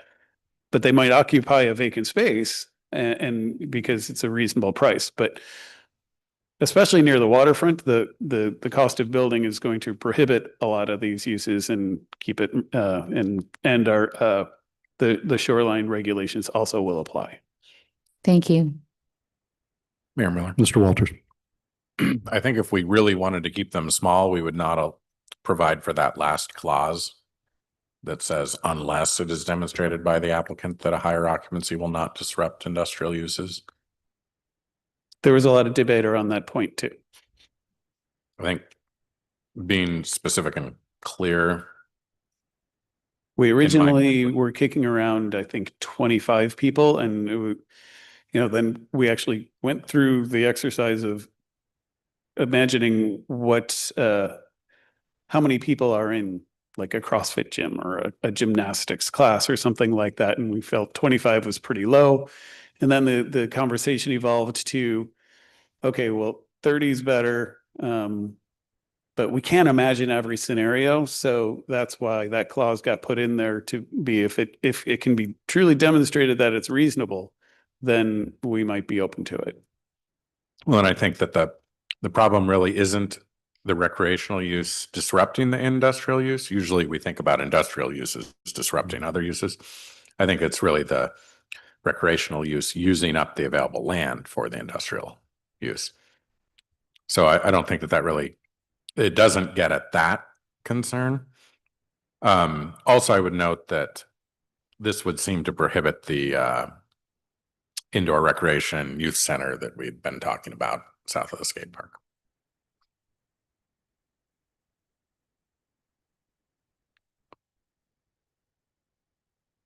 All right. Any other questions, comments? Mayor Miller, Mr. Fantini. this is a different subject. I want to make sure nobody else wanted to get on that first. Okay. And if this is the wrong time to ask this question, I apologize, but I'm looking here at streets. This is probably not a development regulation question, but and I notice there's a lot of streets in the plan that are designated as collectors and designated as arterials.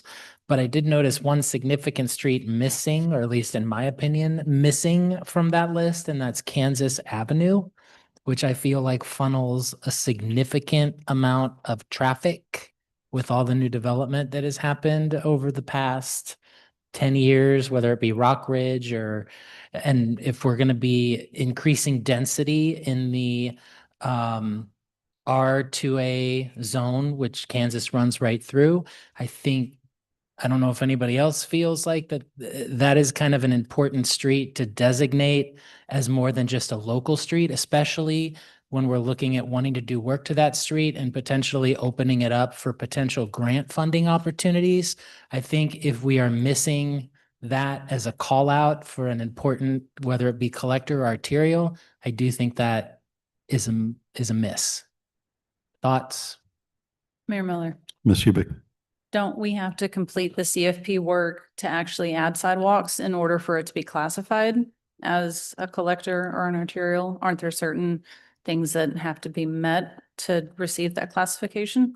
Because that was my assumption, like Kansas is called out here in the CFP for 28, but that was also an assumption. So the transportation element identifies the collector arterials, and this the development regulations should be reflecting those active transportation networks. And so I will have our transportation consultant look into specifically the question of should Kansas be on any of these lists? Are there specific areas that you wanted to point to? I think as it goes all the way down from the top of Rock, I mean, I'm sorry, it's specific sections of the code that. the code. Sorry. That we should be looking at. Sure, I'm not very smart at the code. I'll be honest there. I just didn't see it on the list of collectors on page 71 or 382 in our packet. And it functions as a collector. It may not have sidewalks. I would say that's a huge oversight from planning directors prior to you, but it functions as, at the very least, in my opinion, a collector. So while Ms. Hewick's point is well taken, but is there anything that we can do? Because it seems like we're not going to have anytime in the near future the huge amount of funding to be able to do it. So it'd be nice to be able to go after some grant funding or other types of opportunities that maybe making that road a little more important could open up for us. I certainly think staff can figure out that answer of what the implications are of adding it to the list or not adding it to the list.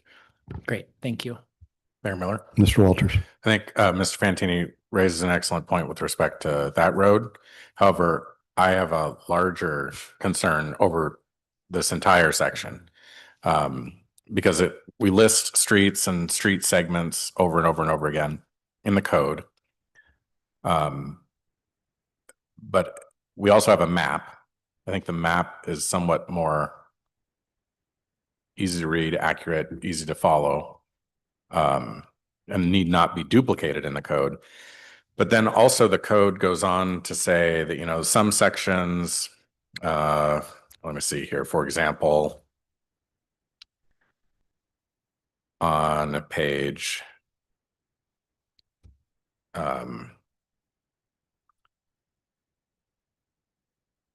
yeah, 74 of 111. It says, for instance, March Point has collector streets north and south of SR 20. Collectors in this area of the city may or may not be required to provide the sidewalk separation buffer and parking facilities shown in figure 7 based on the discretion of the public works director.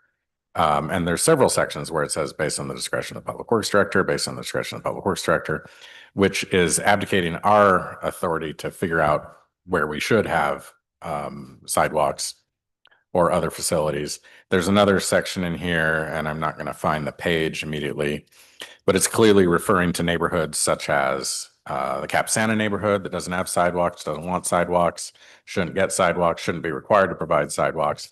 And I think we should be, as the legislative authority, calling out those areas that aren't going to get developed with sidewalks on a map or in a list, but maybe preferably on a map, and saying just no sidewalk, not delegating it to the public works director to figure it out, but just to say this is an area that's not going to get it.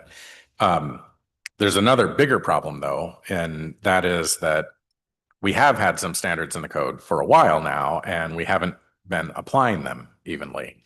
So sometimes a house might get built and build a sidewalk and sometimes not. And I think that the reason on the ground for that is because usually you can't just build like a half block of sidewalk because then it's channelizing the water and going where? Like you got to have the next block. So we need to have like a fee in lieu program for sidewalks to make that work. But also we have no plan for being able to afford maintaining these sidewalks once they are built, let alone the increased pavement width of a fully built out street where the street is not built out now. I mean, we don't actually have a plan for maintaining the streets that are already built. So that really leads me, I mean, most of our neighborhoods are already built out. So what is the mechanism, or what is the effect of adopting these sections of code? If the street is not already built out and you build a house, are you going to have to build out that portion of the street? Because if so, that just adds to the price of housing, costs a ton of money to build your house, and doesn't effectively build the rest of the street. And we can't make a single house build a whole street. So and that is why like those two areas that you mentioned are exempted, because Cap Santa, there's not a high priority or need for sidewalks, and I think the idea here was also in March's point, it's not a pedestrian area, so what is the fiscal and rationale for having sidewalks in an area where you need to be in a car to be safe? Yes, and I concur with those, except for the fact that I think we could call them out specifically. But there are streets all over town too that do not have sidewalks now. And I think we ought to be able to choose between those streets that we do want to have sidewalks. Maybe they have missing bits of sidewalk and we need to fill in the rest of the gap. But between some streets that have low volume, low traffic, low speed, and should just be designed to stay that way.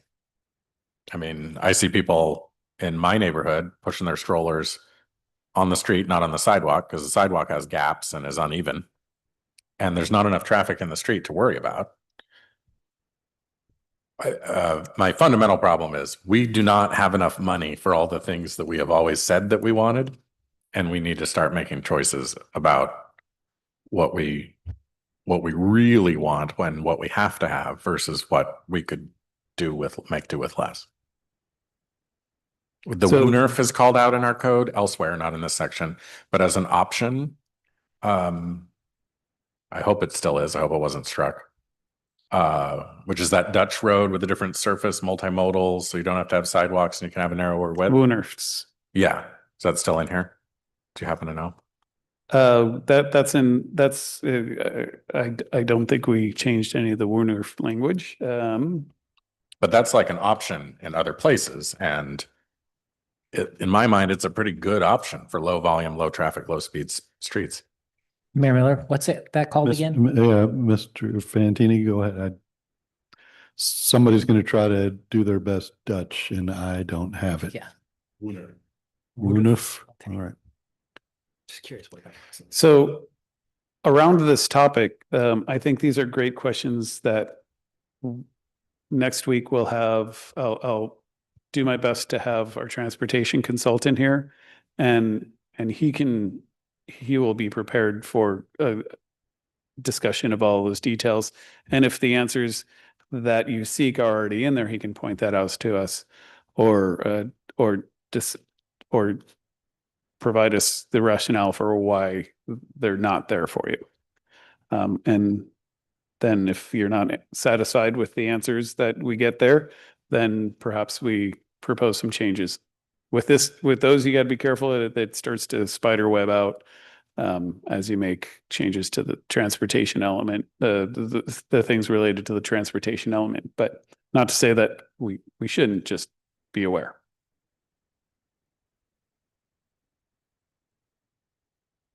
Mayor Miller. Mr. Walters. A different issue. I think in some places in the code, I spotted some places where I think we put in a range of 900 to 1,000 square feet. That comes to mind. My find feature does not seem to be working, so I'm not able to pull that up right away. But are we supposed to choose a value in that range for final adoption?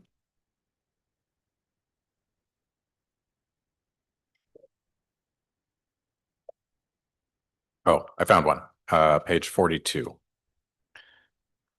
At the bottom of page 42, it says townhouse units must have no more than 900 to 1,000 square feet gross floor area. So assumedly we need to pick a number. So that's 1943-070. Yes. I didn't see it in the Planning Commission's recommendations. I think that yeah, on the next page as well, there's another range maybe we need to select from.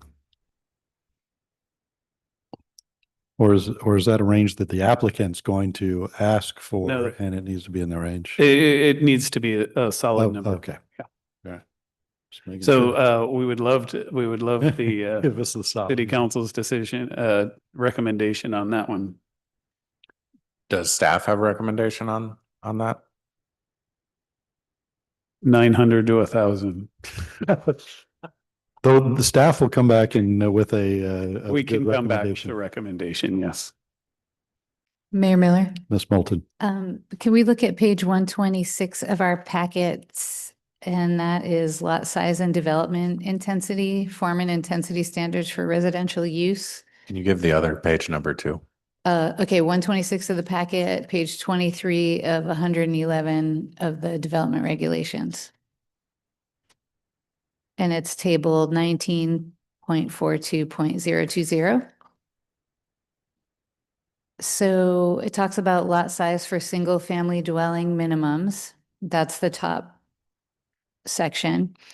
And then underneath, there's lot size for duplex, minimum square feet. So in a couple of the boxes, or three of them for lot size for duplex minimum square feet, there are asterisked numbers for small duplex units. And there kind of goes back to the previous question. It's maximum 1,000 to 1,400 square feet gross floor area per unit. So I imagine that's something we'll be discussing also. So these numbers where it says 7,500 or 6,000, and then or 6,000 or 4,500, those, the planning commission's recommendations do show what the choice was. And this chart generally shows what their ultimate recommendation was. The chart on the screen, I apologize. Oh, wait, the one you're showing us. Okay. And it is in the recommendations that the planning commission made. I can navigate to those and see. Okay, wait, actually, could you go back to that one real quick, please? Okay, so my question, I think, is answered by this chart because the R3A in our packet doesn't show the 3,000 square feet with asterisk. And I wanted to know why not, but now this shows it for a small duplex. Oh, no, it doesn't. Okay, so R3A, when you look at our packet, okay, sorry. So small duplex, it says 4,500. So what I'm wondering in our packet on that chart, so there are two numbers of lot size for three of the zones.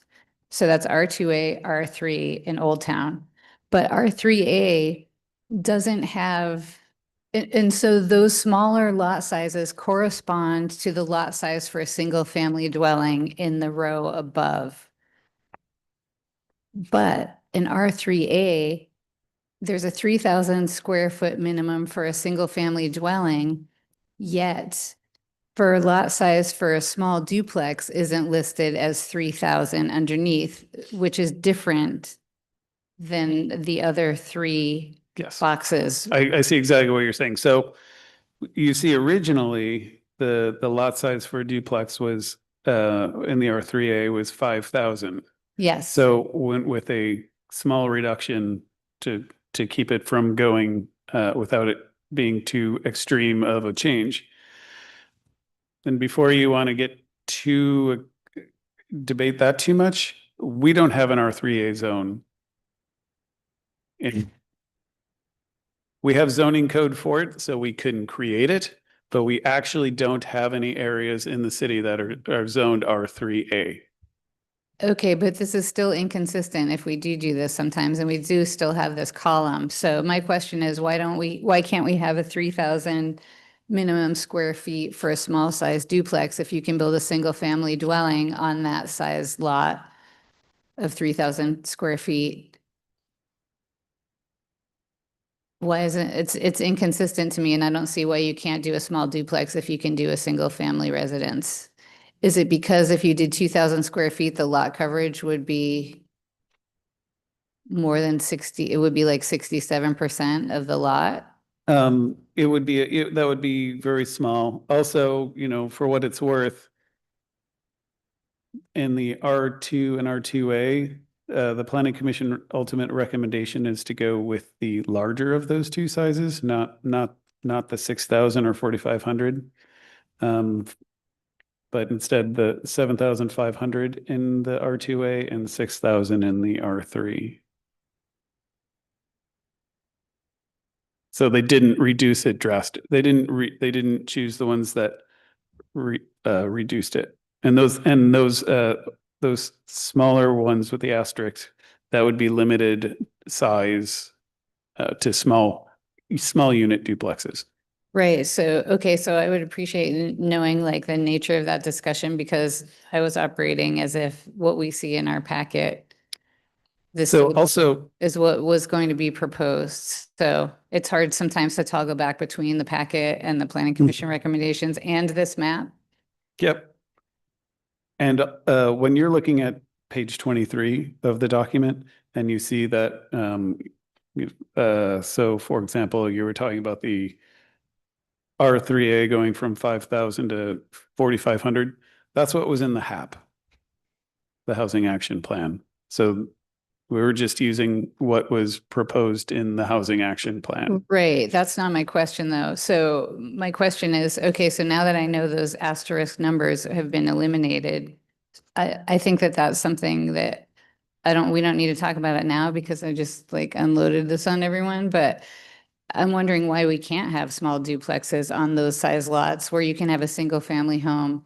So the discussion. Size lots, or is it to do with lot coverage percentage? So the reason that, so if you imagine we're looking here at the 6,000 under R2A with the asterisk for that would allow a small unit duplex, or 4,500 in the R3 for a small unit duplex. The planning commission was concerned that that was a big jump from what is currently 7,500 square foot minimum lot down to 4,500. So that was why those small unit duplex measures were not recommended by the planning commission. Okay, so maybe my question is really a math question. How large of a single family home would you be able to build on that 4,500 square foot lot in R3? Maybe that's not a question that would be answered now, but to me, if you have I haven't done the math, but if you have a small duplex that's the same size as a single family residence allowed on that lot, I would want to make sure we could have a small duplex there. So for a single family, it would be a maximum lot coverage of 50%. So if the single family size is 4,500, that'd be 2,250. So then if you had a small duplex with 1,000 square feet in each one, that's 2,000. It would be smaller than the single family house that you're allowed to build there. So I would advocate or would look forward to council discussion with how, and not tonight, but how people would feel about that. Because part of our problem, I think, is that we have giant single family homes and we're not allowed to build a small duplex with the same footprint. To me, that doesn't equate. There's no equivalency there. So I think that I would like to open up that discussion for a future council meeting. Well, we only have one more council Yeah, meeting just before we need to pull the trigger on something. Okay, do we want to talk about it now? Mayor Miller? Mr. Walters, and are you finished? Okay. No, I'm sorry. I didn't mean to say it that way. Mr. Walters. I have some clarifying questions here. Small duplex, what is the definition of a small duplex?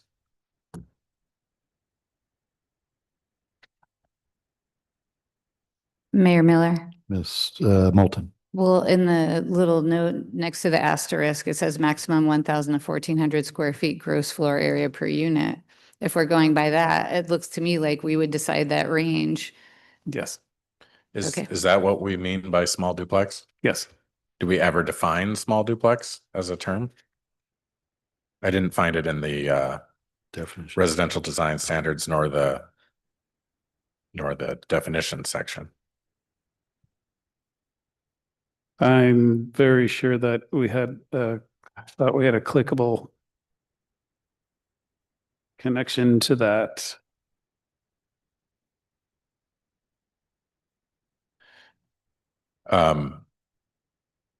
So maybe it would be worth it. First of all, maybe it would be worth it in the table, the page 23 table, to have a separate line for small duplex rather than all the asterisks and stuff. to make it clear what we're talking about when we talk about small duplex.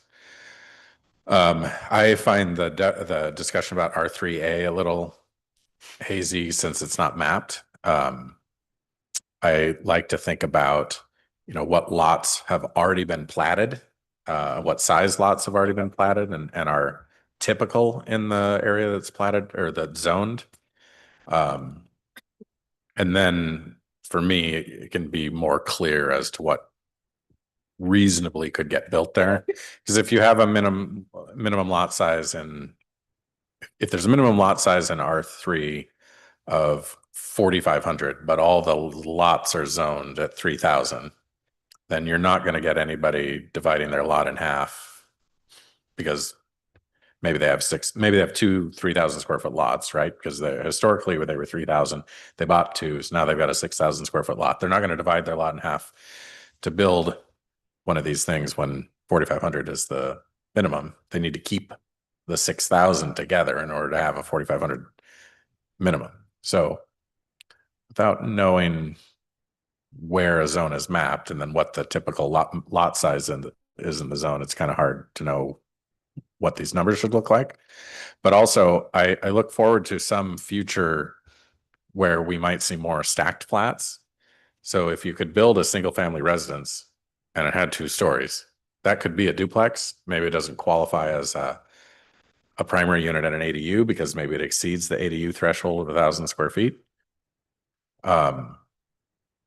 But if you can build it as a single family residence and it's a single family residence with 2 stories, why can't it be a duplex with 1 story each?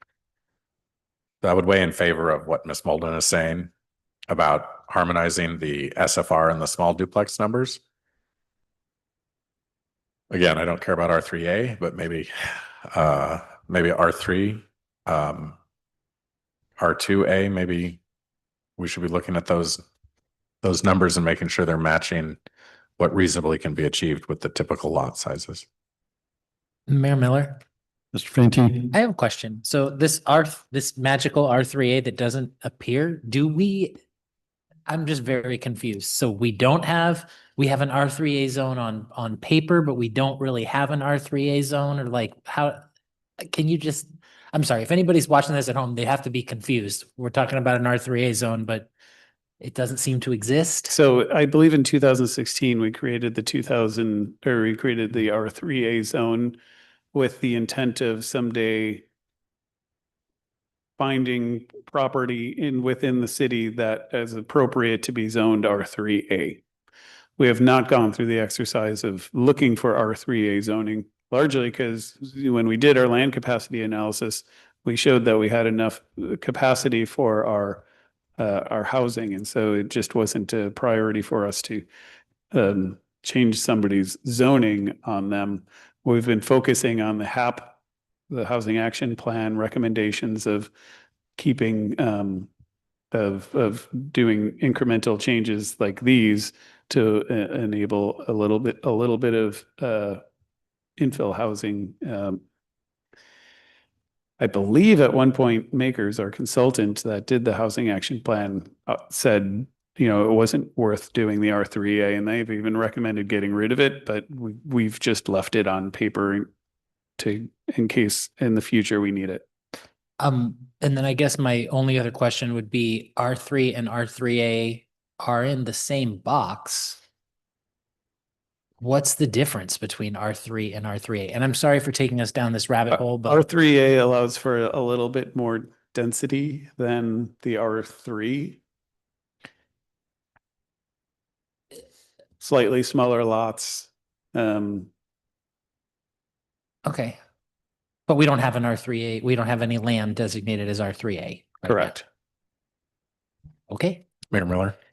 Mr. Walters. I looked up the establishment of residential zones in 1940-030, and it does say that R3A would be for areas characterized by a historical pattern of smaller, generally 3,000 square foot lots, which would mean the minimum lot size of 3,000 there in the chart, the pre-existing one for R3A of 3,000 for an SFR would be great because that's the historical lot size in this mythical R3A that we don't have mapped.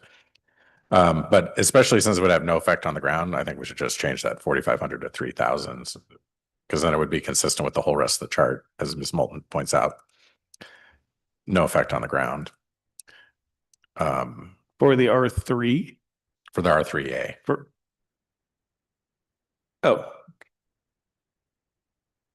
the small The duplexes? small duplex.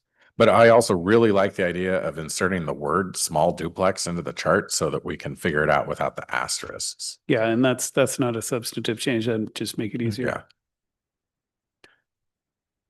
I think a further step we could take would be to change the R3 minimum lot size smaller, because I actually bet that the historical sizes in some of that R3 is 3,000, but since there's R3A that specifically calls that out, maybe that's not the case.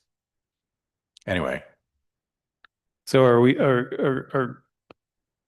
should we be looking at potentially having small duplexes, 3,000 square foot lots in the R3A? Is that what I'm hearing? Yes, that's what you're hearing. Okay.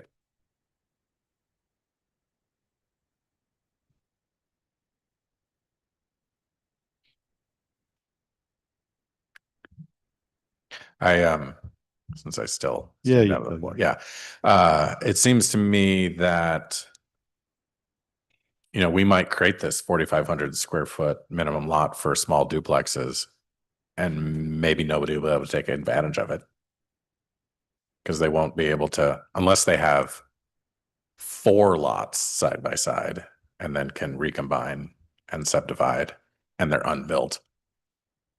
It just seems like it probably won't have too much effect. Mayor Miller. Ms. Clellan McGrath. So I go in the same vein of this discussion. We've got a cottage maximum lot size, maximum size of 1,200 square feet, correct? Cottages are a maximum of 1,200 square feet.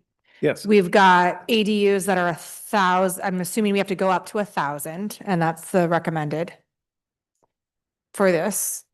We now have small duplexes somewhere between 1,000 and 1,400. It seems like if we could harmonize those small duplexes into maybe a similar size of 1,200 square feet as the cottage homes, it then essentially gives the flexibility to the builder or whoever's redeveloping to, whatever we can do to simplify, I think is good.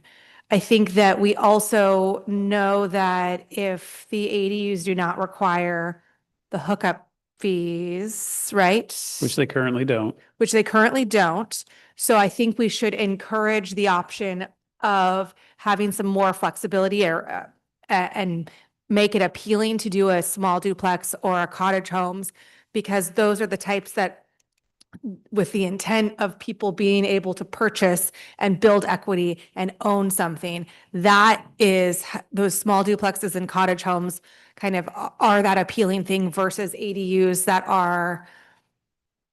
can get built essentially anywhere. We really don't have much control. And also they do not provide the monetary infrastructure associated with it, like that ADUs kind of are able to be waived for. And I think that is a good tool in the toolbox of an ADU being added to any single family or any residential lot. But to be able to have the small duplex and the cottage home kind of harmonize of those expectations would be beneficial.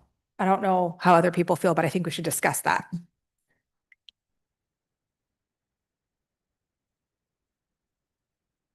Mayor Miller. Mr. Walters. I agree, especially at the small end here. All the various little distinctions really make the code rather complicated. So like, you're pushed toward an ADU with a size limit that maybe you want less, but it has fewer connection fees, and you might want to do a duplex, but the cottages have, you might want to do a cottage, but the cottages have all these other rules that come with it around a central open space and that kind of thing. So I agree with Ms. Clellan McGrath, but I also think that is a more significant set of changes to the code that maybe we don't want to start working on right now. Well, we do need to choose between 1,000 or 1,400 for small duplexes. It was never addressed by the planning commission at our fault. We missed that. And yeah, and for the question of these ranges, I would lean in favor of making them larger to make them more flexible, and I would lean in favor of making them smaller to make them cheaper.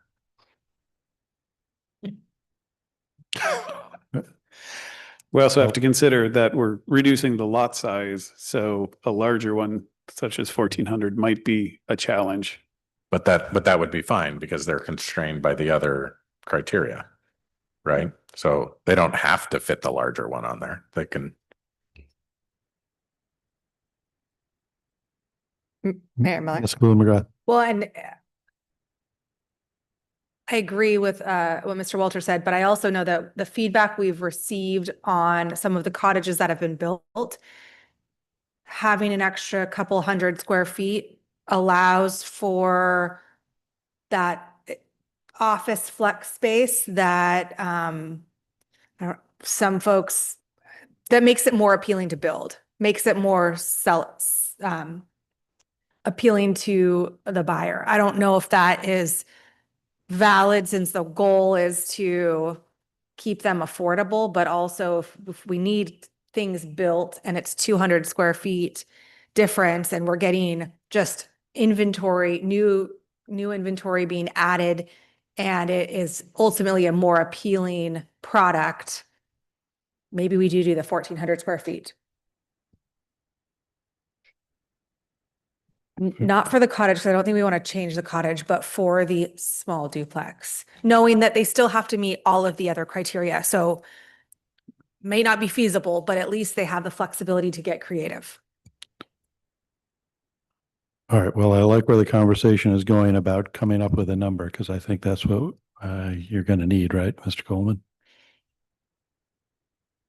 Mayor Miller. Mr. Walters. I think that the larger square footage also could be useful in a retrofit application. So say you had an existing dwelling of 1,400 square feet and you wanted to make the basement or the first floor or the second floor into one half of a duplex. You couldn't do that with an ADU because it exceeds 1,000. So would you just, so if your footprint were 1,400, you would have to like delete some portion of one of the floors to get down to 1,000 if we set this at 1,000. But if it were at the higher end of the range here, 1,400, then you could do it. And on a 6,000 square foot lot, a 1,400 square foot footprint stacked flat fits into every neighborhood in town, except maybe Rockridge. It works. So I think I would be in favor of 1,400 square feet. If you think of it as side by side duplex, that doesn't fit, but then it won't get built because it doesn't fit on the small lot. I think you make a good point. Sorry, I didn't mean to interrupt. I think you make a good point. I think there's a lot of single family homes that were built during kind of that refinery boom that are that 1,250 to 1,400 square feet and are on pretty decent sized lots that putting a second floor on could be a creative way of adding housing stock. Although you're almost a tear down if you're adding a second floor. There are a lot of possibilities. But you're going to have to go with one. I know flexibility, affordability, fitability they're all important. Mayor Miller. Mr. Fantini. I like 1,400, and I think because they don't have to build 1,400, right? And I actually really like the idea of stacking. I have one of those old refinery homes, 1,500, 14 something square feet, and would love a second story. I think there's probably a lot of people that would do that. I like the 1,400. All right, I'm seeing consensus on that one. Do you get that, Mr. Coleman? 1,400, absolutely. All right. Thank you. What else? While we're talking about unit sizes, there was also discussion of townhouse unit sizes on page 42 and 43 that say no more than 900 or 1,000. That's just a 1,000 or 100 square foot difference. Since we're on the topic, did the city council want to weigh in on that one that we also missed? This is the triplex units must have no more than 900 to 1,000 square feet gross floor area. Is that Yeah, right? so there's also triplexes on the top of page 42. There's townhomes on the bottom of page 42, and there's townhomes on the Oh, okay, and top they're of the all page. 900 to 1,000.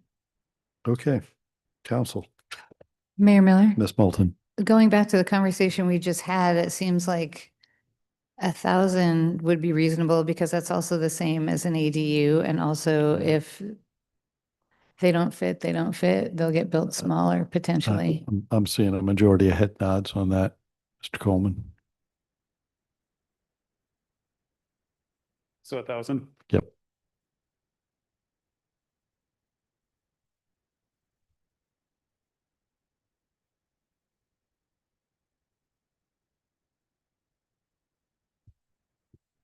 Mayor Miller, Ms. Moulton. on page 131 of the packet, it talks about the parks, the public park space incentive for bonus height.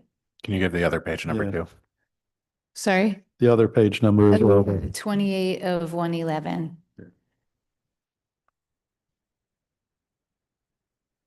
So currently, the minimum developer provided public park space to qualify for the bonus incentive is 10,000 square feet, or 5% minimum, which is about a quarter acre. And I think that the planning commission recommendation was to turn this into 2 bonuses instead of just the 1. But in the staff notes, there was a request to qualify for the bonus incentive from 10,000 to 5,000, do not require dedication to the city. So I'm not totally clear if the recommendation is to just make it a double bonus, or if you do 5,000 square feet and 2.5%, if that's a single bonus. I'm a little unclear on how this is gonna. Could you repeat the zoning code, and we'll bring you clarification next week? Okay, which, You said I was on page 23? Yeah, I think 1942-070. yes. So it's page 27 of 111. Oh, whoops, no, that's wrong, sorry. 28 of 111.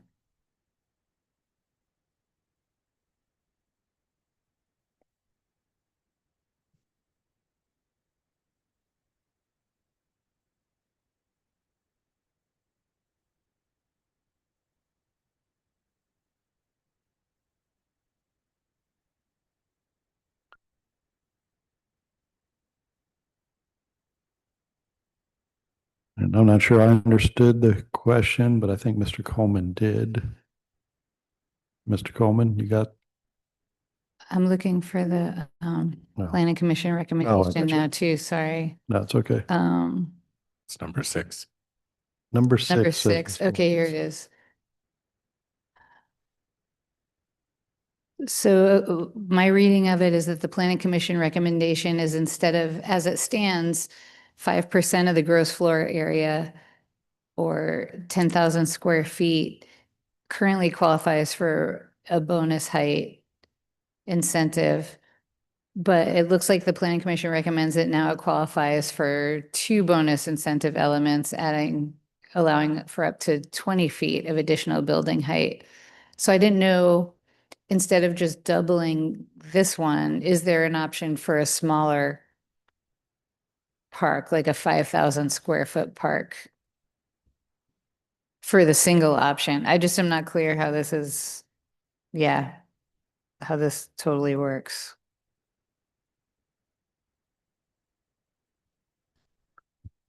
Mayor Miller. Mr. McDougal. Yeah, my read on it, there's a comment in the document that talks about 5,000 square foot gets us kind of like below like a threshold for a reasonable park, and it's more like kind of an extended sidewalk or maybe Pocket Park. Pocket Park, yeah, maybe you make it 7,500 square feet for a single bonus, 10,000 square feet for double bonus, something like that. Mayor Miller. Mr. Walters. I got the impression that the staff comment was arguing that 10,000 square feet should be kind of the minimum for a usable space. I think. Although I tend to think 7,500 might be usable too. Yeah, Mayor Miller. Oh, I'm just not sure if, how it went from just being a single bonus to a double bonus, if it's the minimum usable space. I'm just not sure what the thought process or discussion was that led to that. I would just be curious to know. Any insight on that one, Mr. Coleman? Yeah, I'm gonna phone a friend on that one. Okay, that's fair.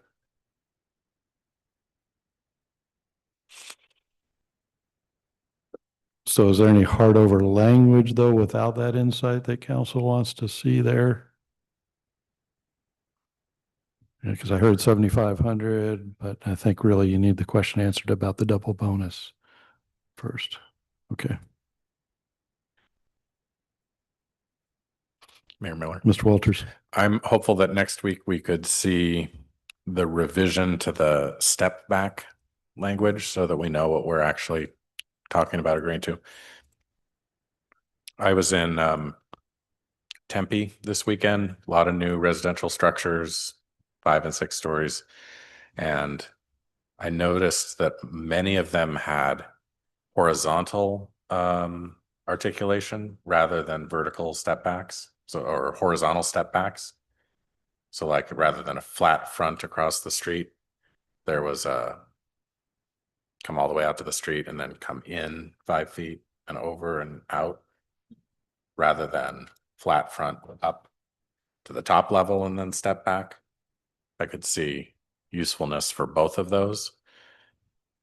Although I don't really know what our current code says, which I think was the problem.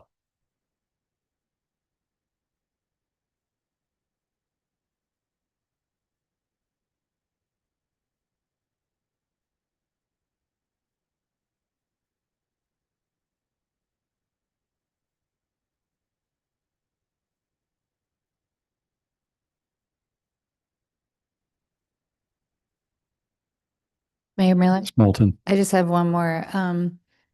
Let's see, on page 97 of 111, which is also page 200 of our packet, we docketed a request to consider amending a mixed-use development to fulfill 100% of their required internal open space requirement with shared roof decks, but I don't see that as a planning commission recommendation. And I'm guessing that's because people don't necessarily want to just be on roofs for their, like, they might want indoor public space and not just want to be on roofs in inclement weather or even at all, who even knows? So I'm not seeing that as a planning commission recommendation, so I don't think it was one. I just wanted to confirm that. Or do we still have to look at it separately because it's on the docket?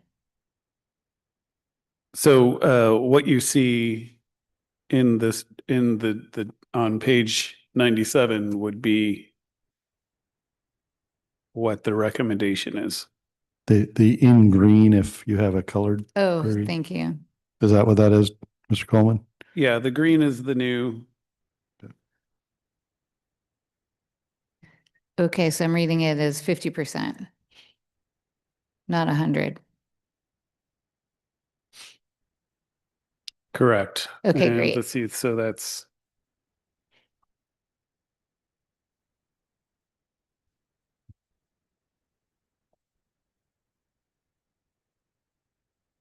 nineteen 62 040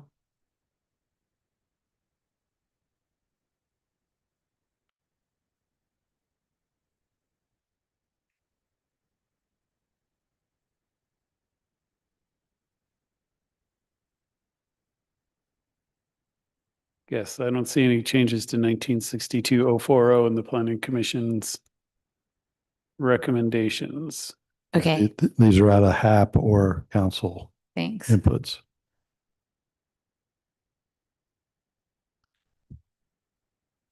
All right. Anything else? Again, I appreciate the work on this because we're trying to keep the timeline. Okay.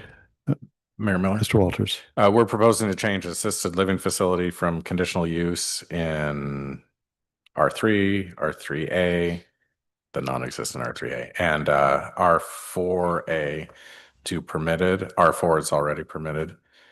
And in R3, it's got some conditions in that it's got to be 1,000 feet from another assisted living facility, and it's limited to only 10 units. Although those numbers are in brackets in the code, but they're not with ranges. So maybe they should not be in brackets. But I guess we're not choosing a number. Anyway, in the R4A zone, can you put the map back on the screen?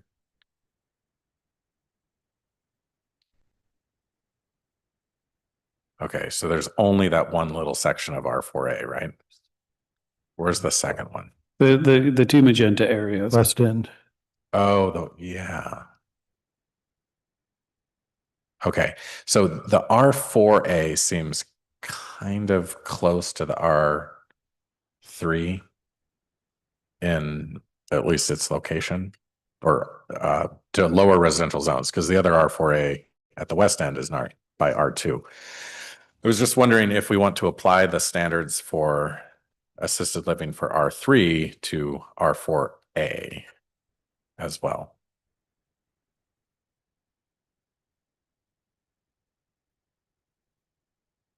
So those standards are on page 49 of 111. And they only apply to R3. And they are a maximum of 10 units or beds per facility and separated from other assisted living facilities by a minimum of 1,000 feet. And then some standards about porte cochere and similar features for passenger loading and requirement for a traffic mitigation plan.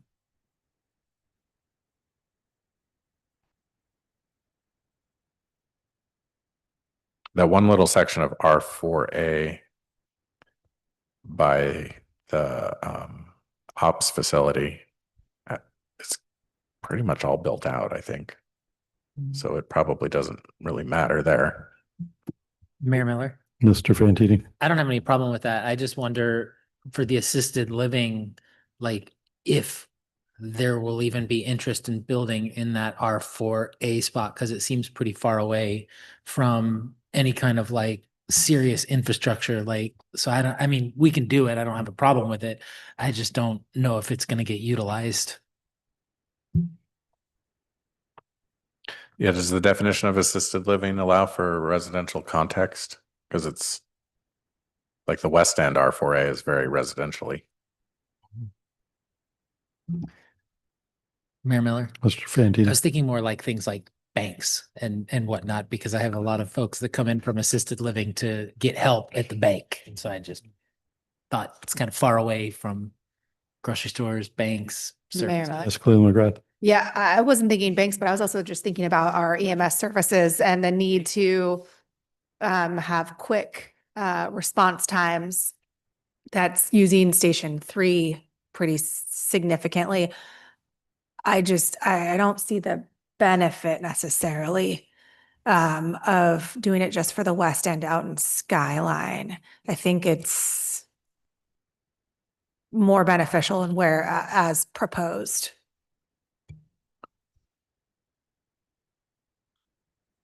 Mayor Miller. Mr. Walters. That argument leads me to think maybe we just shouldn't allow it in the R4A. Is that consistent? Yeah.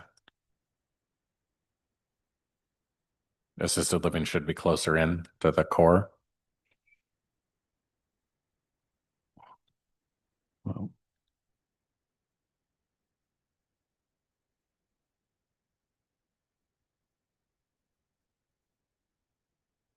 I think the idea was R4A is already sort of a higher density where you can have apartment like structures, and assisted living tend to be multifamily type, at least in appearance. So perhaps 5 years from now, somebody could convert something like that.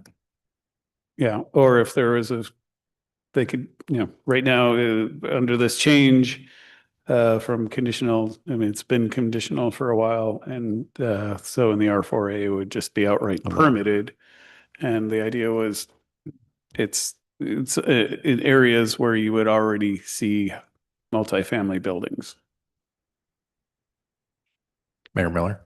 Mr. Walters. I think that part of it makes sense, but on the other hand, what I think we always hear is that assisted living generates calls for service from EMS, and maybe and so it's relatively expensive for us to provide service to, and maybe a mitigation for that would be to locate assisted living closer to the core, plus the banking thing. EJ is closer to assisted living than the core. We do have existing assisted living facilities that are not in the core, as I'm sure you all are aware. So it wouldn't be a major deviation. But it's up to you, council. What do you want to do with this one?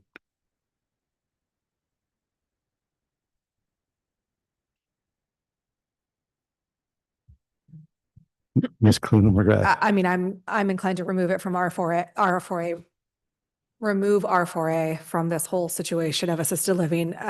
The only reason it's called R4A is because we have these pockets of higher density surrounded by lower density areas. It could even have a different residential zone like R5. I don't know.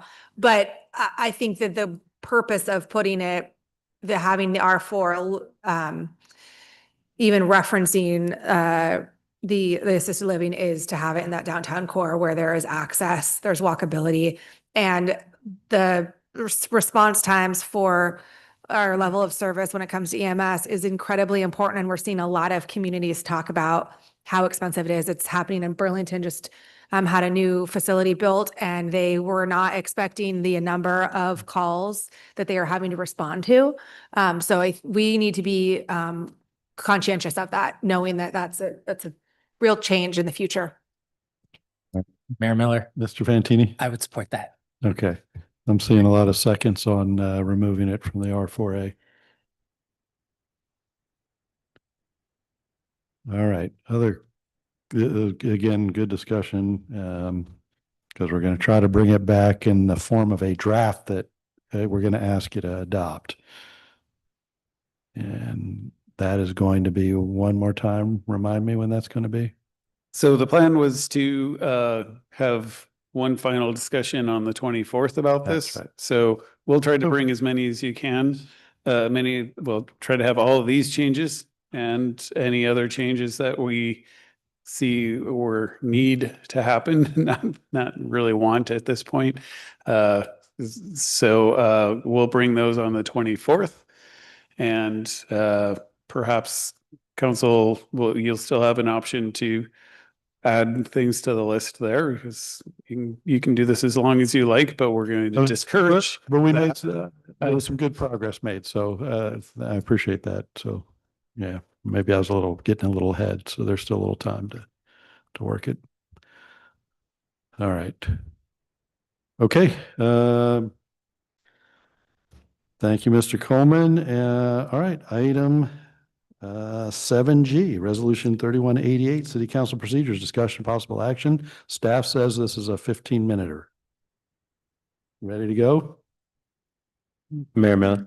Was that Mr. McDougall?